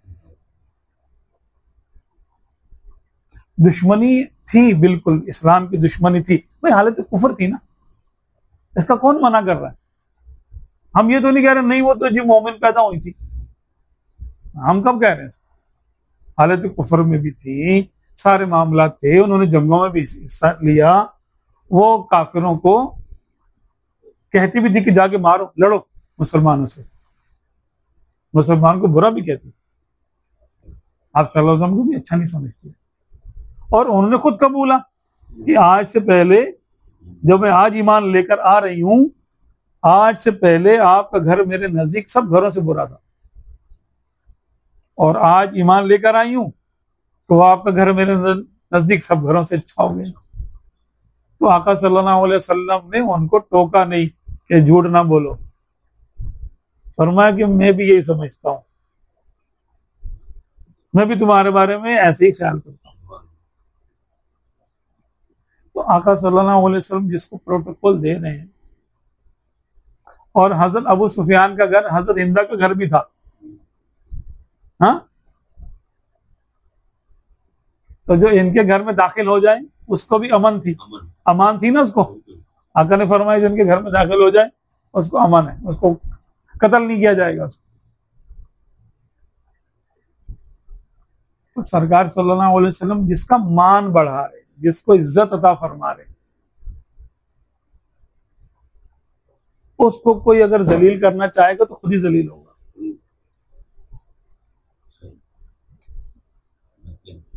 वैसे ये मोक्कल क्या होता है, और इंसानी जिस्म में क्या एक मोक्कल होता है, बहुत सारे होते हैं? मोक्कल कहते हैं कुछ लोग कहते हैं जी मेरे मोक्कल आ जाएंगे तुम्हारे पास, तुम फिक्र नहीं करो, हाँ, कुछ इस तरह भी बोलते हैं। कुछ कहते हैं कि हर बंदे के साथ एक मोक्कल होता है, कुछ कहते हैं कि ज्यादा होते हैं। ये मोक्कल बेसिकली क्या होता है? मोक्कल होता भी है कि नहीं होता? मोक्कल और वकील एक ही चीज है, अच्छा, ठीक है। इसको मैं आसान करके बता दूं। वकील किसे कहते हैं जी? हमारे कोर्ट में जो वकील होते हैं, जो हमारी जगह पर केस लड़ता है हमारा, जो हमारा काम करता है, वो हमारा मुलाजिम होता है, उसको फीस देते हैं जी जी, कि ये काम तुमने करना है, कोर्ट में मेरी बात नहीं मानी जाएगी, तुम जाके बात करो, मेरे बिहाफ पे जाके बात करो, उसको मोक्कल कहते हैं। वकील भी कहते हैं, मोक्कल भी कहते हैं, अच्छा, ठीक है। अब क्या होता है कि कुरान पाक के जितने भी अल्फाज हैं, हुरूफ हैं, उनकी हिफाजत के लिए कुछ फरिश्ते कायम हैं, ठीक है। इसी तरह हर कलमे अलिफ बा ता सा जो भी है, हुरूफ ताजी, ये भी वही का हिस्सा है। इनकी हिफाजत के लिए और इनमें तासीर पैदा करने के लिए कुछ मोक्कलात है, यानी कुछ फरिश्तों की ड्यूटी है कि जो इनमें तासीर पैदा करेंगे, इन अल्फाज, या यूं कहें कि इन अल्फाज की तासीर उनके जरिए जाहिर होगी, मोक्कलात के जरिए जाहिर होगी। जैसे अल्लाह तबारक व तआला ने मौत के बारे में इरशाद फरमाया, वह मलकुल मौत अल्लज़ी वुक्किला बिकुम, क्या वल कुल यतवफ़ाकुम मलकुल मौत अल्लज़ी वुक्किला बिकुम, तुम फरमाओ कि तुमको तुम्हारी मौत पर एक फरिश्ता मुकर्रर है, मोक्कल है। तो मौत का फरिश्ता कौन है? इजराइल अलैहिस्सलाम। वही का फरिश्ता कौन है? वो वही के मोक्कल है। अच्छा, रिज़्क़ के मोक्कल कौन है? मीकाईल अलैहिस्सलाम। और कयामत में सूर फौंकने के मोक्कल कौन है? इसराफील अलैहिस्सलाम। मोक्कल का माना जिसकी जिम्मेदारी होती है, कुछ समवन रिस्पॉन्सिबल फॉर समथिंग, कुछ करने के लिए जो रिस्पॉन्सिबल होता है उसको मोक्कल कहते हैं। अल्लाह तबारक व तआला ने हर काम के करने के लिए फरिश्तों की ड्यूटियां लगाई हुई हैं। अब कुरान, अब ये राज की बातें हैं कि मैं ये आयत इतनी दफा पढ़ूंगा तो वो खुद ब खुद मुझे जानने की हाजत नहीं है, लेकिन किसी फरिश्ते की ड्यूटी है कि मेरा काम कर दे। जैसे सुभान अल्लाह व बिहम्दी, सुभान अल्लाहिल अज़ीम व बिहम्दिही अस्तगफिरुल्लाह, ये रिस्क पहुंचाने वाले की इस तस्बीह पर ड्यूटी है, मोक्कल है वो। जो बंदा इसको फजर के वक्त पढ़ता है तो फरिश्ते उसके लिए आसान रिस्क का इंतजाम कर देते हैं, उनकी ड्यूटी है। अब इसको नजर तो नहीं आते फरिश्ते तो इसके लिए ड्यूटी कर रहे हैं। अच्छा, वो ड्यूटी हमारी नहीं कर रहे, वो ड्यूटी अल्लाह की कर रहे हैं। अल्लाह ताला ने उनकी जिम्मेदारी लगाई है कि जो मेरा ये नाम ले, ऐसे पढ़े, ऐसे करे, तुमने उसके लिए ये काम कर देना, ठीक है ना। अच्छा, अब उसने कलिमात में तासीर पैदा कर दी, क्या कि जो अलिफ बोलेगा उसका ये काम करना है, जो बा बोलेगा उसका ये काम करना है, जो ता बोलेगा उसका ये काम करना है, जो सीन बोलेगा, जो जीम बोलेगा, काफ बोलेगा। तो ये कायनात में जो कुछ हो रहा है तो फरिश्ते सर अंजाम दे रहे हैं ना इसको, छोटे से लेकर बड़े पैमाने तक सारे काम। वल मुदब्बिराती अमरा, कामों की तदबीर करने वाले फरिश्ते। तो हर काम, जैसे हदीस पाक में आता है कि फरिश्ते माँ के पेट में बच्चे का जिस्म बनाते और रूह फूंकी जाती है उसके अंदर, है ना ये। तो वो ये काम कौन करता है? फरिश्ते करते हैं ना, फरिश्ते ये काम करते। तो ये माँ के पेट में जिस्म बनाने के लिए फरिश्ते मोक्कल है। आ गया जैसे फरिश्तों की ड्यूटी है कि वो माँ के पेट में जिस्म बच्चे का बनाएंगे। रूह फूंकने के लिए अलग है, रूह कब्ज करने वाले भी फरिश्ते हैं, वो भी मोक्कल है। गोया कि हर छोटी बड़ी चीज के लिए, बादलों को चलाने के लिए है ना, उसका नाम राद है। हदीस बाग में आता है उस फरिश्ते का नाम, उस मुवक्कल का नाम राद है, जो बिजली को कंट्रोल करता है, जो बादलों को कंट्रोल जो ना करता है, कि जहां बादल बरसाने होते हैं तो वो हवा को हुक्म देता है तो कोड़ा मारता है, तो वो उसके कोड़े की जर्ब से बादल चलते हैं और जहां जाके बरसना होता है बरसते। तो बारिश बरसाने वाला फरिश्ता बारिश का मुवक्कल है। कब्र के सवालात करने के लिए दो फरिश्ते हैं, मुनकर और नकीर।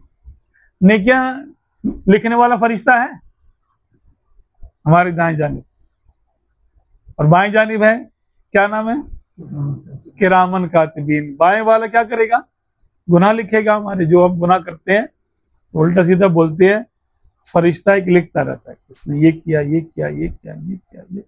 जो हम नेकियां करते हैं, जो दाएं जानिब वाला फरिश्ता लिखता रहता है कि इसने ये नेकी की, ये अच्छा क्या है, अच्छा क्या, ये अच्छा। तो ये सारा पूरी कायनात की तदबीर कौन कर रहा है, मुवक्कलात कर रहा है। ठीक है, ये है अल्लाह तबारक व तआला के मुकर्रर करदा फरिश्ते, ये आला मुवक्कल है। अब इंसानों को बहकाने के लिए भी तो शैतान है ना, तो शैतान ने भी अपने जिन्नात छोड़े हुए। जिन्नात, शैतान का ताल्लुक फरिश्तों से नहीं है।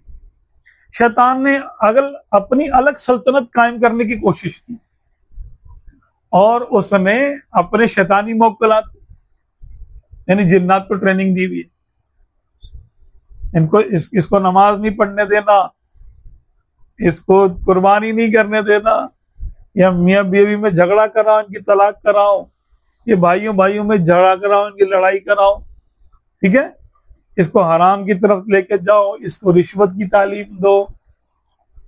फरिश्ते तो ये काम नहीं करेंगे ना, ये काम शैतान करते हैं। और शैतान एक दो नहीं है, वो भी लाखों करोड़ों में, जितने हम इंसान हैं हमसे 10 गुना शैतान है। तो वो लोग हैं बुराई के मुवक्कल, ठीक है, उनकी ड्यूटी शैतान की तरफ से लगी हुई है। तो नेक लोग फरिश्ते और नेक जिन्नात, ये भी मुवक्कलात होते हैं, ये मोमिनों के मददगार होते हैं, अल्लाह के वलियों के मददगार होते हैं। बाज़ औक़ात करामतें इनसे ज़हूर करती हैं, नेक जिन्नात से या फरिश्तों के जरिए। इनसे वो काम हो जाते हैं जो कि हमारी समझ में नहीं आते, यार ये काम कैसे होंगे।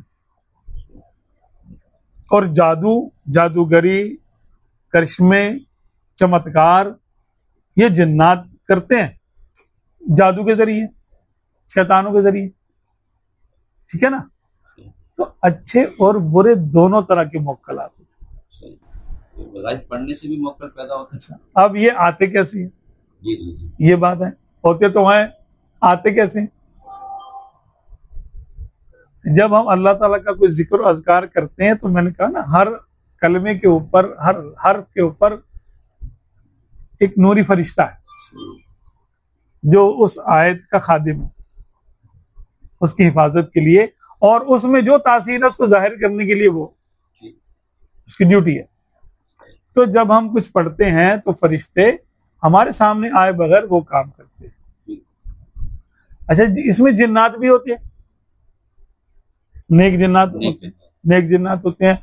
और तो बाज़ औक़ात फरिश्ते उन जिन्नात की ड्यूटी भी लगा देते हैं, भाई तुम इसका ये काम करो। ऊपर के फरिश्ते नीचे के जिन्नात की ड्यूटी लगा देते हैं, भाई तुम ये काम करो। वो बंदा इस काबिल नहीं होता कि फरिश्ते उस पर उतरे। नेक लोगों पर, वलियों पर, बुजुर्गों पर फरिश्ते उतरते।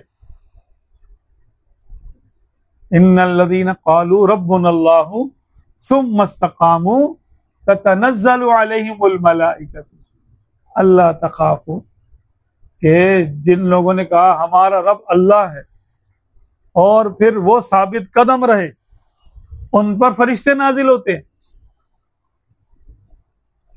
तो अल्लाह के वलियों पर, नेक व सिद्दीकीन पर फरिश्ते नाजिल होते हैं, चाहे उनको नजर आए या ना आए।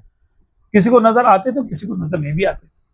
सहाबा किराम में से बाज को फरिश्ते नजर आते थे और किसी को नजर नहीं आते थे, अल्लाह की मर्जी।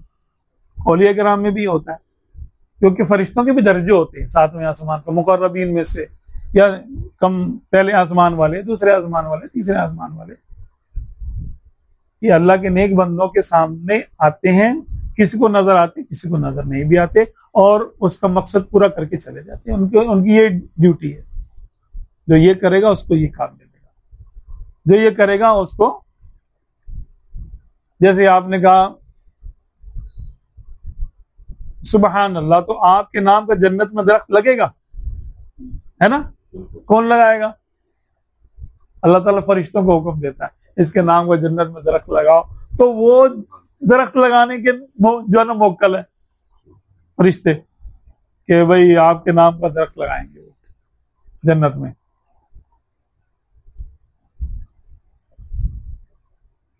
तो जो शख्स नेक होता है, बहुत पाकीज़ा होता है, फरिश्ता सिफत होता है। हो सकता है कि फरिश्ते उस पर नाजिल हों, लेकिन अगर कोई ऐसा नहीं होता, मिक्स होता है, कभी गुनाह कभी नेकी, कभी कुछ कभी कुछ, तो उसके पास क्या होता है कि फरिश्ते जिन्नात को भेज देते हैं कि जाओ देखो ये क्या कर रहा है, इसके कामों में इसकी मदद करो जाके। वो भी सामने आए बगैर उसकी मदद करते हैं। ठीक है। अब बाज़ ये होता है कि अच्छा उल्टे सीधे काम करने के लिए ये काम जिन्नात करते हैं कि कोई जादू करना चाह रहा है, उल्टा सीधा काम करना चाह रहा है, तो वो जो मंत्र पड़ेगा, अगलम बगलम झगड़ों कोई मंत्र पड़ेगा ना, कुछ तो करेगा ना, उल्टी सीधी कुछ बात पड़ेगा, तो उस इबारत का जो माना बन रहा होगा शैतान उसकी तासीर लेकर अपने बंदे को उसके बाद भेजेगा, चल भी तू जा जरा इसके पास, ये देख क्या कह रहा है, जादू करना चाह रहा है, इसका काम पूरा करके आ जाए।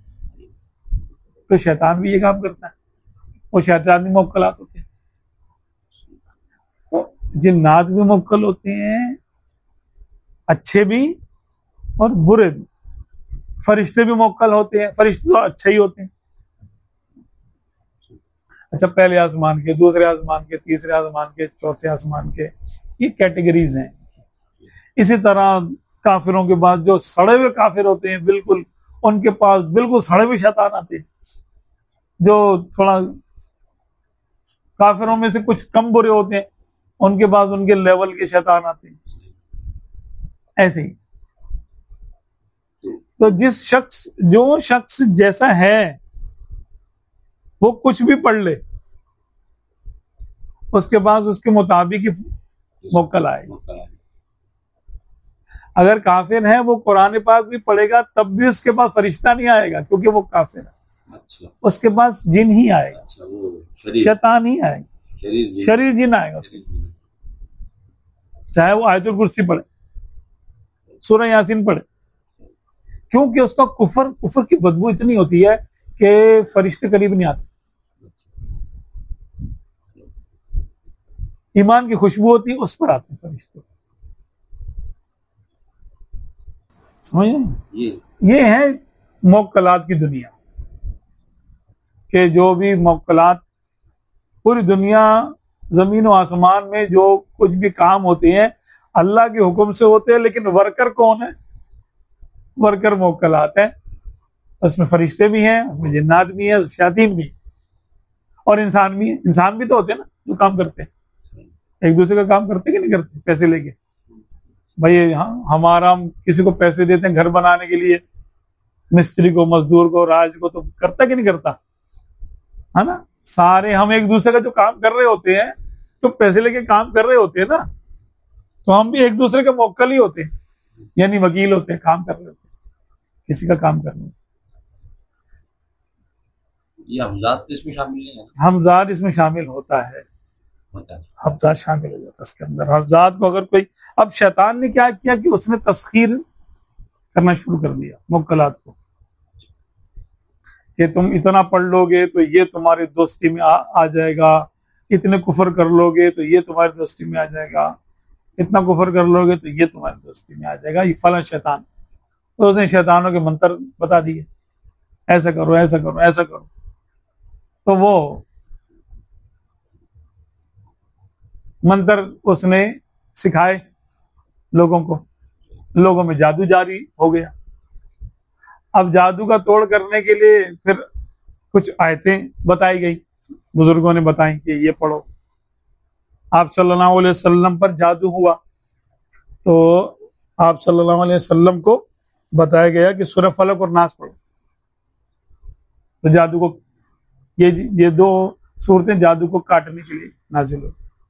जैसे ये मार्फत इलाही गौर व फिक्र से नहीं बल्कि कश्फ से हासिल होता है, जो फरमाते हैं। तो इसकी वजाहत आप इरशाद फरमा दें। हालांकि कहा जाता है कि दुनिया में गौर व फिक्र से मार्फत हासिल होती है, जब मालिक की तरफ मालिक की तरफ तवज्जो जाएगी, गौर व फिक्र करेगा। तो अब इन दोनों बातों को कैसे तब्दील करें?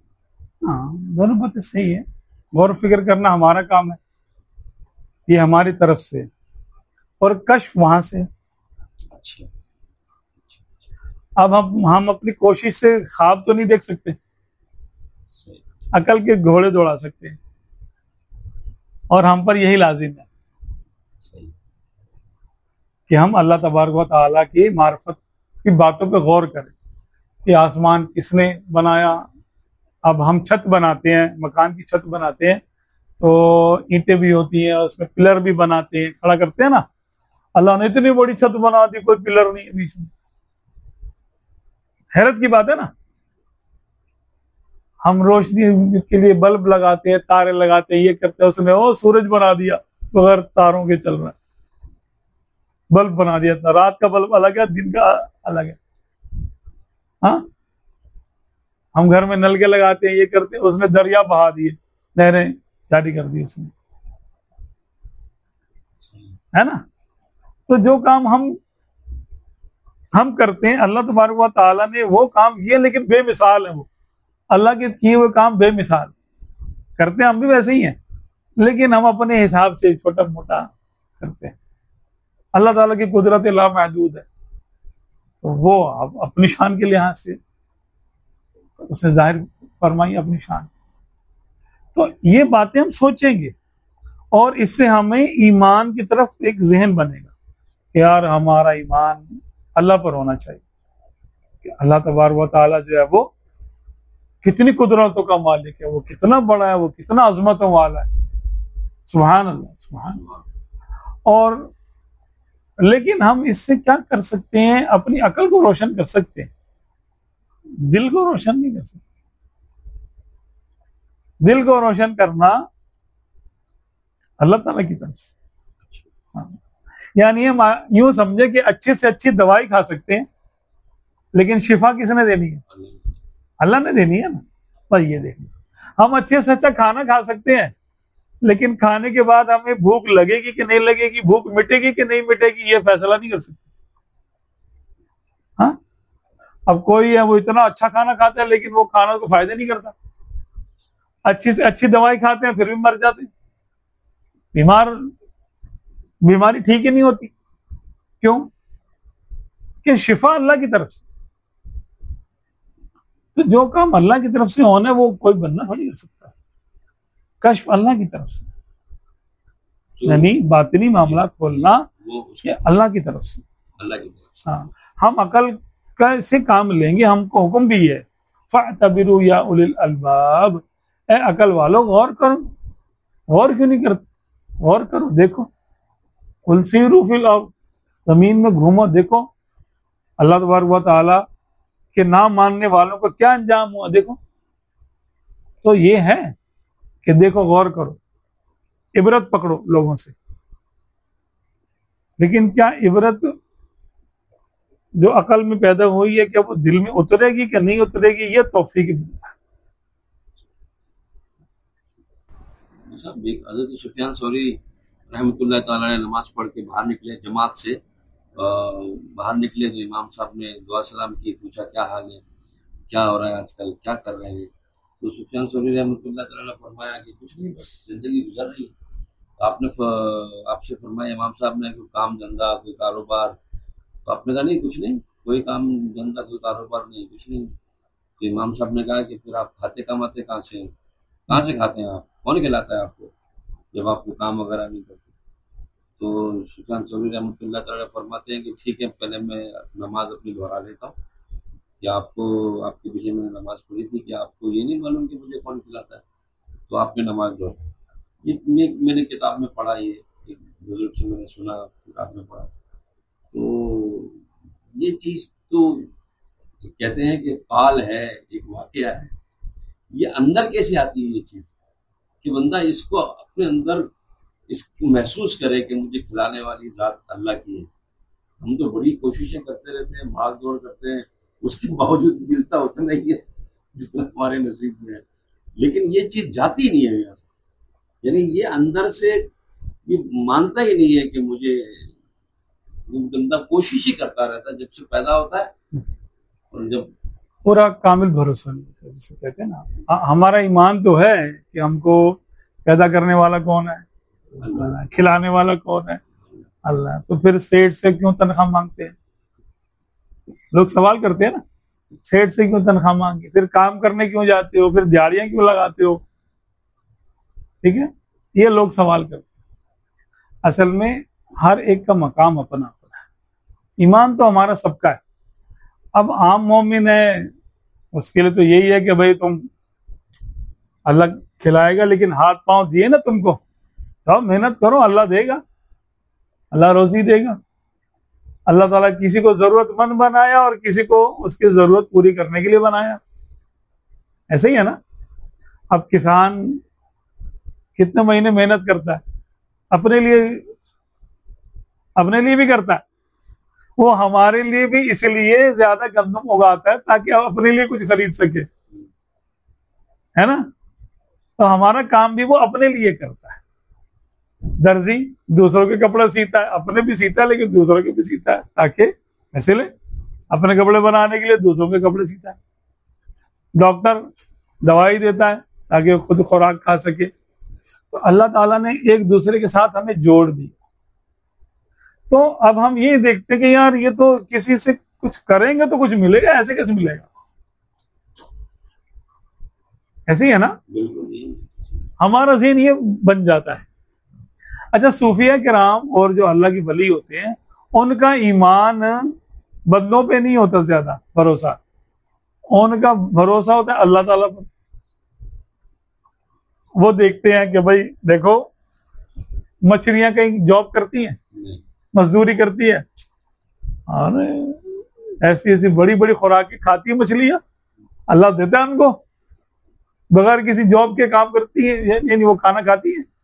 परिंदे कहाँ जॉब करते हैं? सिवाय इंसानों के कमाता कौन है? फरिश्ते कमाते हैं।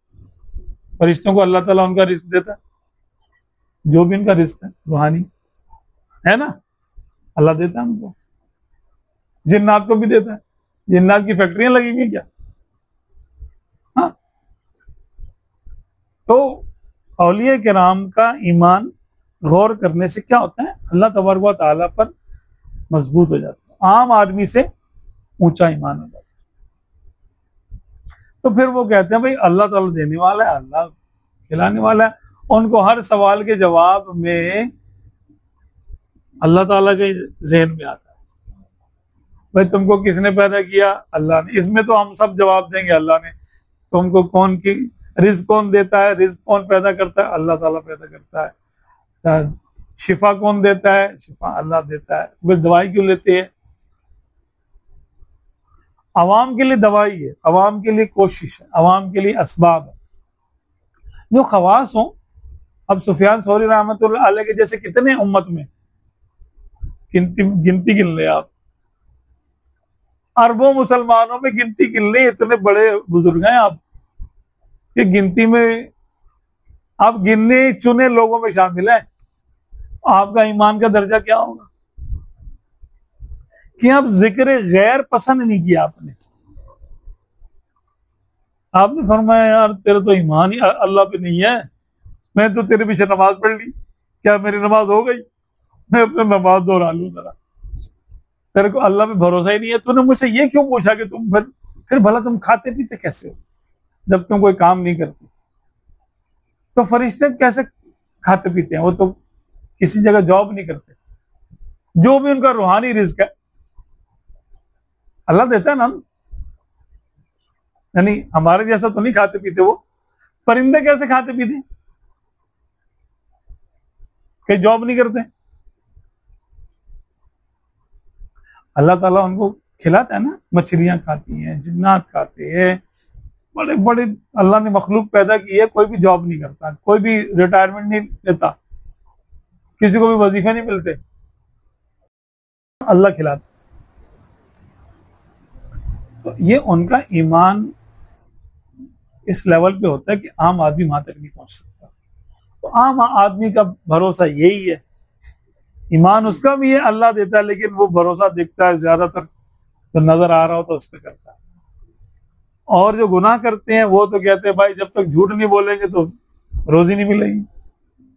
करते हैं ना, भाई झूठ नहीं बोलेंगे तो सौदा नहीं बिकेगा मेरा, झूठ बोलना पड़ता भाई, मजबूरी है। उससे पूछो देगा कौन तुझे रिस्क? अल्लाह देगा। बोला अल्लाह देगा। बोला अल्लाह ने सच बोलने का हुक्म क्यों दिया? जब वो झूठ में देगा तो सच पे नहीं देगा। झूठ तो बोलना शैतान की तरफ से, अल्लाह उस पे भी तुम्हें दे रहा कि तू झूठ बोल सच बोल, रिस्क तो मैं तुझे दूंगा। तो जो झूठ बोलने के बावजूद रिस्क फराहम कर रहा है अपनी रहमत से और अपने दरगुजर से, सच बोलने में भूखा मार देगा क्या? सच बोलने पे नहीं देगा। करो, करके देखें भरोसा, एक दफा भरोसा करके देखें कि सच बोल के देखें। ये कहते हैं जी वो नेक आदमी है थे तो हम तो गुनहगार हैं। अरे सच बोल के रोजी कमाना तो आजकल के काफिर भी सच बोल के रोजी कमा रहे हैं। जापान वाले सही चीज बनाते कि नहीं बनाते? ये बात तो जो बताते, जो बनाते हैं, जो लिखा होता है वही होता है ना। तो सच तो बोल रहे हैं, तो आपसे ज्यादा कमा रहे हो। ये बात तो सही है। सच बोलने वाला ज्यादा ही कमाता है, उसकी गुडविल बन जाती है। उनको अल्लाह पे भरोसा नहीं है, वो अपने मजहब पे चल, उनको ये कारोबार नजर आया कि यार कारोबार में शुरू में आप सच बोलो बोलो बोलो बोलो, शुरू में आपको थोड़ी परेशानी होगी, लेकिन बाद में आपका नाम बन जाएगा कि भाई जापानी सही है यार गाड़ी, ये पाकिस्तानी तो बड़ा फर्क, ऐसे बोलेंगे फिर आप, वही वाली सही है। क्यों? जापान नहीं, वो सच बोलते हैं। आपने सच पे भरोसा किया, और हमारे वाले अगर झूठ बोल रहे हैं तो वो झूठ पे भरोसा किसका होगा? तो सच बोलने वाला ज्यादा कम आता है, आप तजर्बा करके देख लो। झूठ बोलने वाला आखिरकार उसका भट्टा बैठ जाता है, रोजी में उसकी बरकत खत्म हो जाती। एक दफा कमा लेगा, 2 दफा कमा लेगा, 10 दफा कमा लेगा, और अगर हमेशा झूठ बोलता है तो हमेशा कर्जदार मोहताज ही रहेगा। और सच बोलने वाला देखो, एक दफा अगर उसकी गुडविल बन गई, उसका भरोसा कायम हो गया, फिर वो कमाएगा भी खूब। ये बात है। हाँ, तो ये बात शैतान ने लोगों के दिलों में भोंकी हुई है, डाली हुई है कि भाई झूठ के बगैर गुजारा नहीं है। आज जापान झूठ बोलना शुरू कर दे तो क्यों मंगाए हम उनसे चीजें? भाई हमको वो दिखाए अच्छी चीज, और जब हम उससे ऑर्डर दे के मंगवाए तो बुरी चीज भेज दे, 2 नंबर भेज दे, आइंदा ऑर्डर देंगे उसको? क्या झूठ साबित हो गया। तो सच बिकता है, झूठ कहां बिकता है यार? एक दफा बिकेगा, 2 दफा बिकेगा झूठ, उसके बाद लोग आप पे थूक देंगे, अब हटा यार ये नहीं चाहिए, दूसरा लो, सच को लो। तो झूठ पे थूकते हैं लोग और सच को कबूल करते हैं। आप करके देखिए एक दफा, इंशाअल्लाह ताला जब आपका नाम बन जाएगा, फिर आप ऐश करेंगे।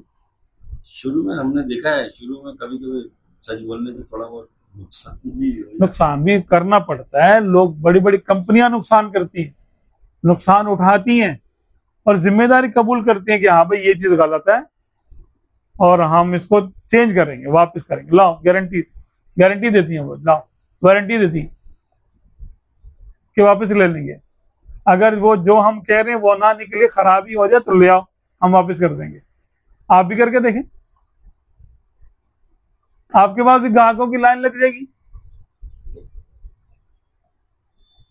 थोड़े दिन आपको बर्दाश्त करना पड़ेगा ना भाई। एक इतना आपने अपना कारोबार जिस लेवल पे चलाना है उस लेवल पे जाने के लिए आपको उतनी तकलीफ तो बर्दाश्त करनी पड़ेगी।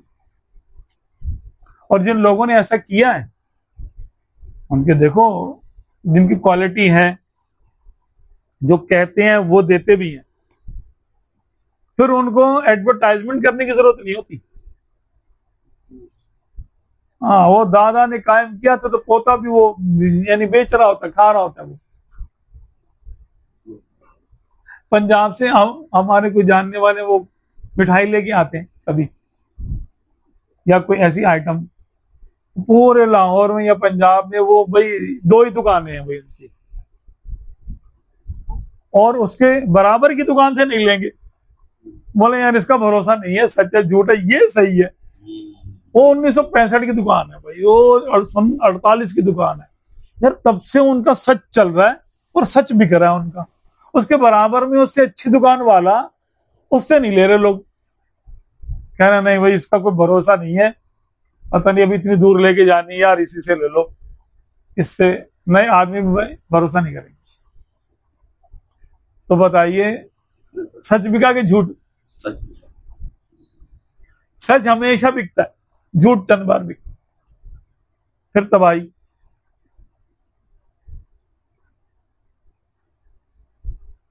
अगर हमारे पाकिस्तानी भाई मैन्युफैक्चरर यहाँ के मुसलमान है ना, कलमे के नाम पे मुल्क लेके बैठे हुए हैं, अगर ये सच बोलते और सच्ची चीजें प्रोडक्ट बना के बेचते, जो कहते वही देते, तो पूरी दुनिया में आज पाकिस्तान का माल जा रहा होता। हाँ, यहां पे कोई चीज नहीं लेनी पड़ती, आपको मंगवानी नहीं पड़ती।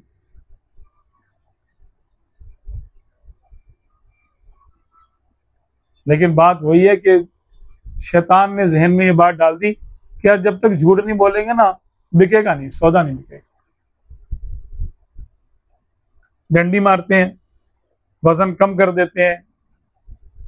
दूध वाले उन्होंने पौवा ही छोटा कर दिया, किलो देते ही नहीं अल्लाह के बंदे। बोलेंगे उर्फ यही हो गया, 800 ml देंगे, 850 ml देंगे, 1000 ml है ही नहीं, पैमाने ही उन्होंने छोटा कर दिया अल्लाह के बंदों ने। अब बताइए 200 ml, 200, 250 ml, 250 ml हर बंदे से मार रहे हैं, वो उसके पैसे ज्यादा ले रहे हैं। फिर कहते हैं हमारी भैंसें मर जाती हैं। भाई जब एक भैंस के पैसे पूरे हो जाते वो मर जाती है। आखिर में जब वो कोई नहीं बिल्कुल मानता तो पूरे बाड़े में बाबा आ जाती है, 8-10 भैंस मर जाती है। यार वहीं जहां से चले थे वहीं खड़े हैं, तो क्या कमाए आपने? हराम कमाए और वहीं के वहीं रहे, हलाल तो कमाया ही नहीं, तो नस्लों में हराम चल रहा है।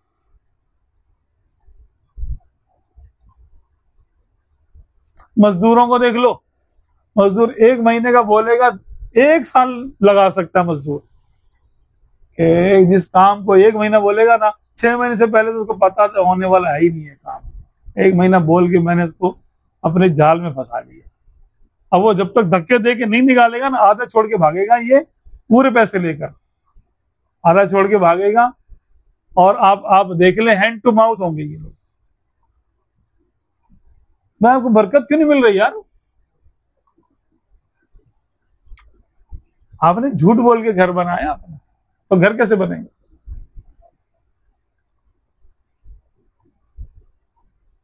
अभी ऐसा भी तो होता है ना, चोर बाजारी, चोरी चकारी, इससे बरकत नहीं होती। बरकत का मतलब क्या है कि वो जो आप कमाओगे आपको नुकसान देगी। वो हर चीज में नफा नुकसान दोनों के पहलू होते हैं। आग है ना, आग, आग में नफा भी है। और नुकसान आपसे खाना बनाते हैं, ये करते हैं, वो करते हैं, पानी गर्म करते हैं, बड़े बड़े काम होते हैं आग से, नुकसान भी है, जला देती है ना। पानी में भी है कि आप पानी कम पी लो, ज्यादा पी लो, पानी डुबो भी देता है और पानी से बंदा जिंदा भी रहता है पानी पे। दवा भी यही है, दवा में अच्छा पहलू भी है, साइड इफेक्ट भी है, बुरा भी है कि अगर वो ज्यादा खा ली तो मरे, कम खाई तो फायदा नहीं, और उल्टी सीधी खा ली तो फिर वो गए। हर चीज में फायदा भी है, नुकसान भी है। झूठ में भी फायदा होता है लेकिन वक्ती, और सच में भी थोड़ा सा नुकसान होता है लेकिन वक्ती। सच का फायदा हमेशा के लिए होगा और झूठ का नुकसान हमेशा के लिए होगा। झूठ नहुसत पैदा कर देगा, झूठ नहुसत पैदा कर देगा और सच बरकत पैदा कर देगा। जिन लोगों ने अपने कामों की बुनियाद सच पे रखी है ना, उनका बेटा भी उसी कारोबार से कमाता है, उनका पोता भी कमाता है, उनकी नस्लें कमाती है उसी कारोबार से।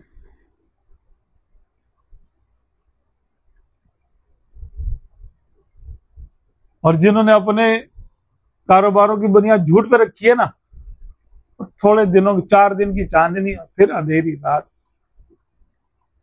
वो एक नस्ल तक भी नहीं चलता, वो काम खत्म हो जाता। एक ये झूठ, दूसरा बदनीयती, सामने वाले को बेवकूफ बनाकर उससे फायदे हासिल कर लेना और उसकी तरफ से ना सोचना, उसका फायदा ना सोचना, अपना फायदा सोचना, बेवकूफ बनाना उसको, सामने वाले को। ये इतनी बुरी आदत है कि ये कभी कामयाब नहीं होती। जो मखलूक का बुरा चाहेगा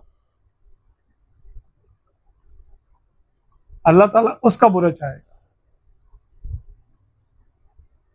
और जिसका अल्लाह बुरा चाहेगा तो फिर क्या होगा? कोई अच्छा कर सकता है उसको?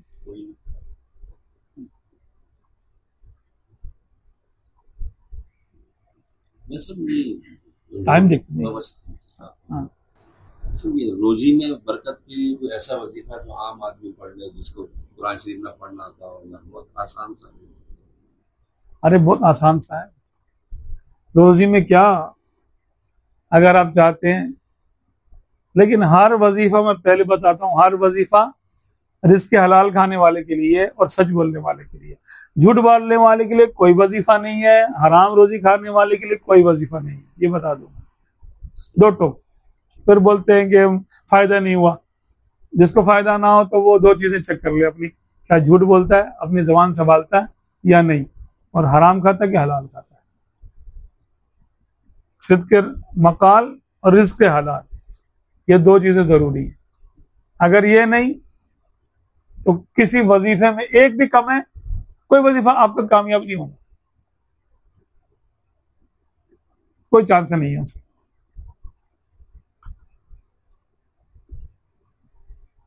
अगर आपको अपना ईमान बचाना, सबसे पहले ईमान की बात करें, फिर अपनी जान बचानी है, जिस्म, जान सलामत रहे ना भाई, फिर माल सलामत रहे, औलाद सलामत रहे। 4 चीजें जरूरी है ना दुनिया के लिए, तो जान, माल, औलाद, ये 3 चीजें जरूरी है। और आखिरत के लिए ईमान जरूरी है। तो बड़ा प्यारा विर्द, एक बड़ी दुआ है, बिस्मिल्लाहि अला दीनी, बिस्मिल्लाहि अला नफ्सी व वुल्दी व आहली व माली।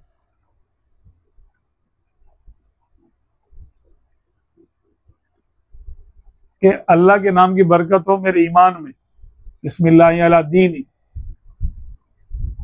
बिस्मिल्लाहि अला नफ्सी, अल्लाह के नाम की बरकत हो मेरे जान में, नफ्स में, या मेरे अंदर, आपका जिस्म सलामत रहेगा, जान सलामत रहेगी। वो अहली, और मेरे अहलो याल में, घर वालों में, वो माली, और मेरे माल में। बिस्मिल्लाह पढ़नी, बिस्मिल्लाहि अला दीनी, बिस्मिल्लाहि अला नफ्सी व वुल्दी व अहली व माल। सुबह शाम इसको 3-3 बार पढ़ लें, चाहे तो हर नमाज के बाद इसको पढ़ लें, 7 बार पढ़ लें। बहुत ही बरकत चाहिए तो फिर 40-40 बार पढ़ लें, तो एक वजीफा बन जाएगा आपका। ये 40 की अदद में बड़ी बरकत है, 7 की अदद में भी बरकत है, चाहे तो 7 बार इसको पढ़ लें, तो आपका जान भी महफूज, माल भी महफूज, ईमान भी महफूज और बीवी बच्चे भी महफूज। अब बाहर जाएंगे, आपका कोई मोबाइल छीनेगा नहीं, कोई लूटेगा नहीं, आपका माल महफूज है, आपका माल पार्टियां नहीं खा सकती, जिसके हलाल अगर कमाया हो कोई नहीं खा सकता। और अगर बिलफर्ज कभी रेयर चांस 99 के बाद अगर कोई परसेंट बनता है, किसी ने आपका माल खा भी लिया, मिन जाने बिल्ला कुछ लिखा है, तो अल्लाह ताला उसको बेहतर नेमल बदल देगा, बेहतर नेमल बदल। तो ये दुआ याद कर लें, सुबह शाम ये पढ़ने वाली दुआएं पढ़नी चाहिए। बिस्मिल्लाहि अला दीनी, बिस्मिल्लाहि अला नफ्सी व वुल्दी व अहली व माली। मैं तो कहूँगा जिसको ज़हन में हो, वो ज़हन में रहे तो वो कोशिश करे कि उसको हर नमाज के बाद इसको पढ़ा करे, क्योंकि जिस हदीस पाक में अल्लाह तबारक व तआला का इरशाद मौजूद है कि मुझे कसम है अपनी ज़ात की, जिस चीज पर मेरा नाम लिया जाता मैं उसमें जरूर बरकत रखता हूँ। अल्लाह खुद फरमाता है, कसम इरशाद फरमाकर कि जिस चीज पे भी मेरा नाम लिया जाता है मैं उसमें बरकत रखता हूँ। तो बिस्मिल्लाह किस पर?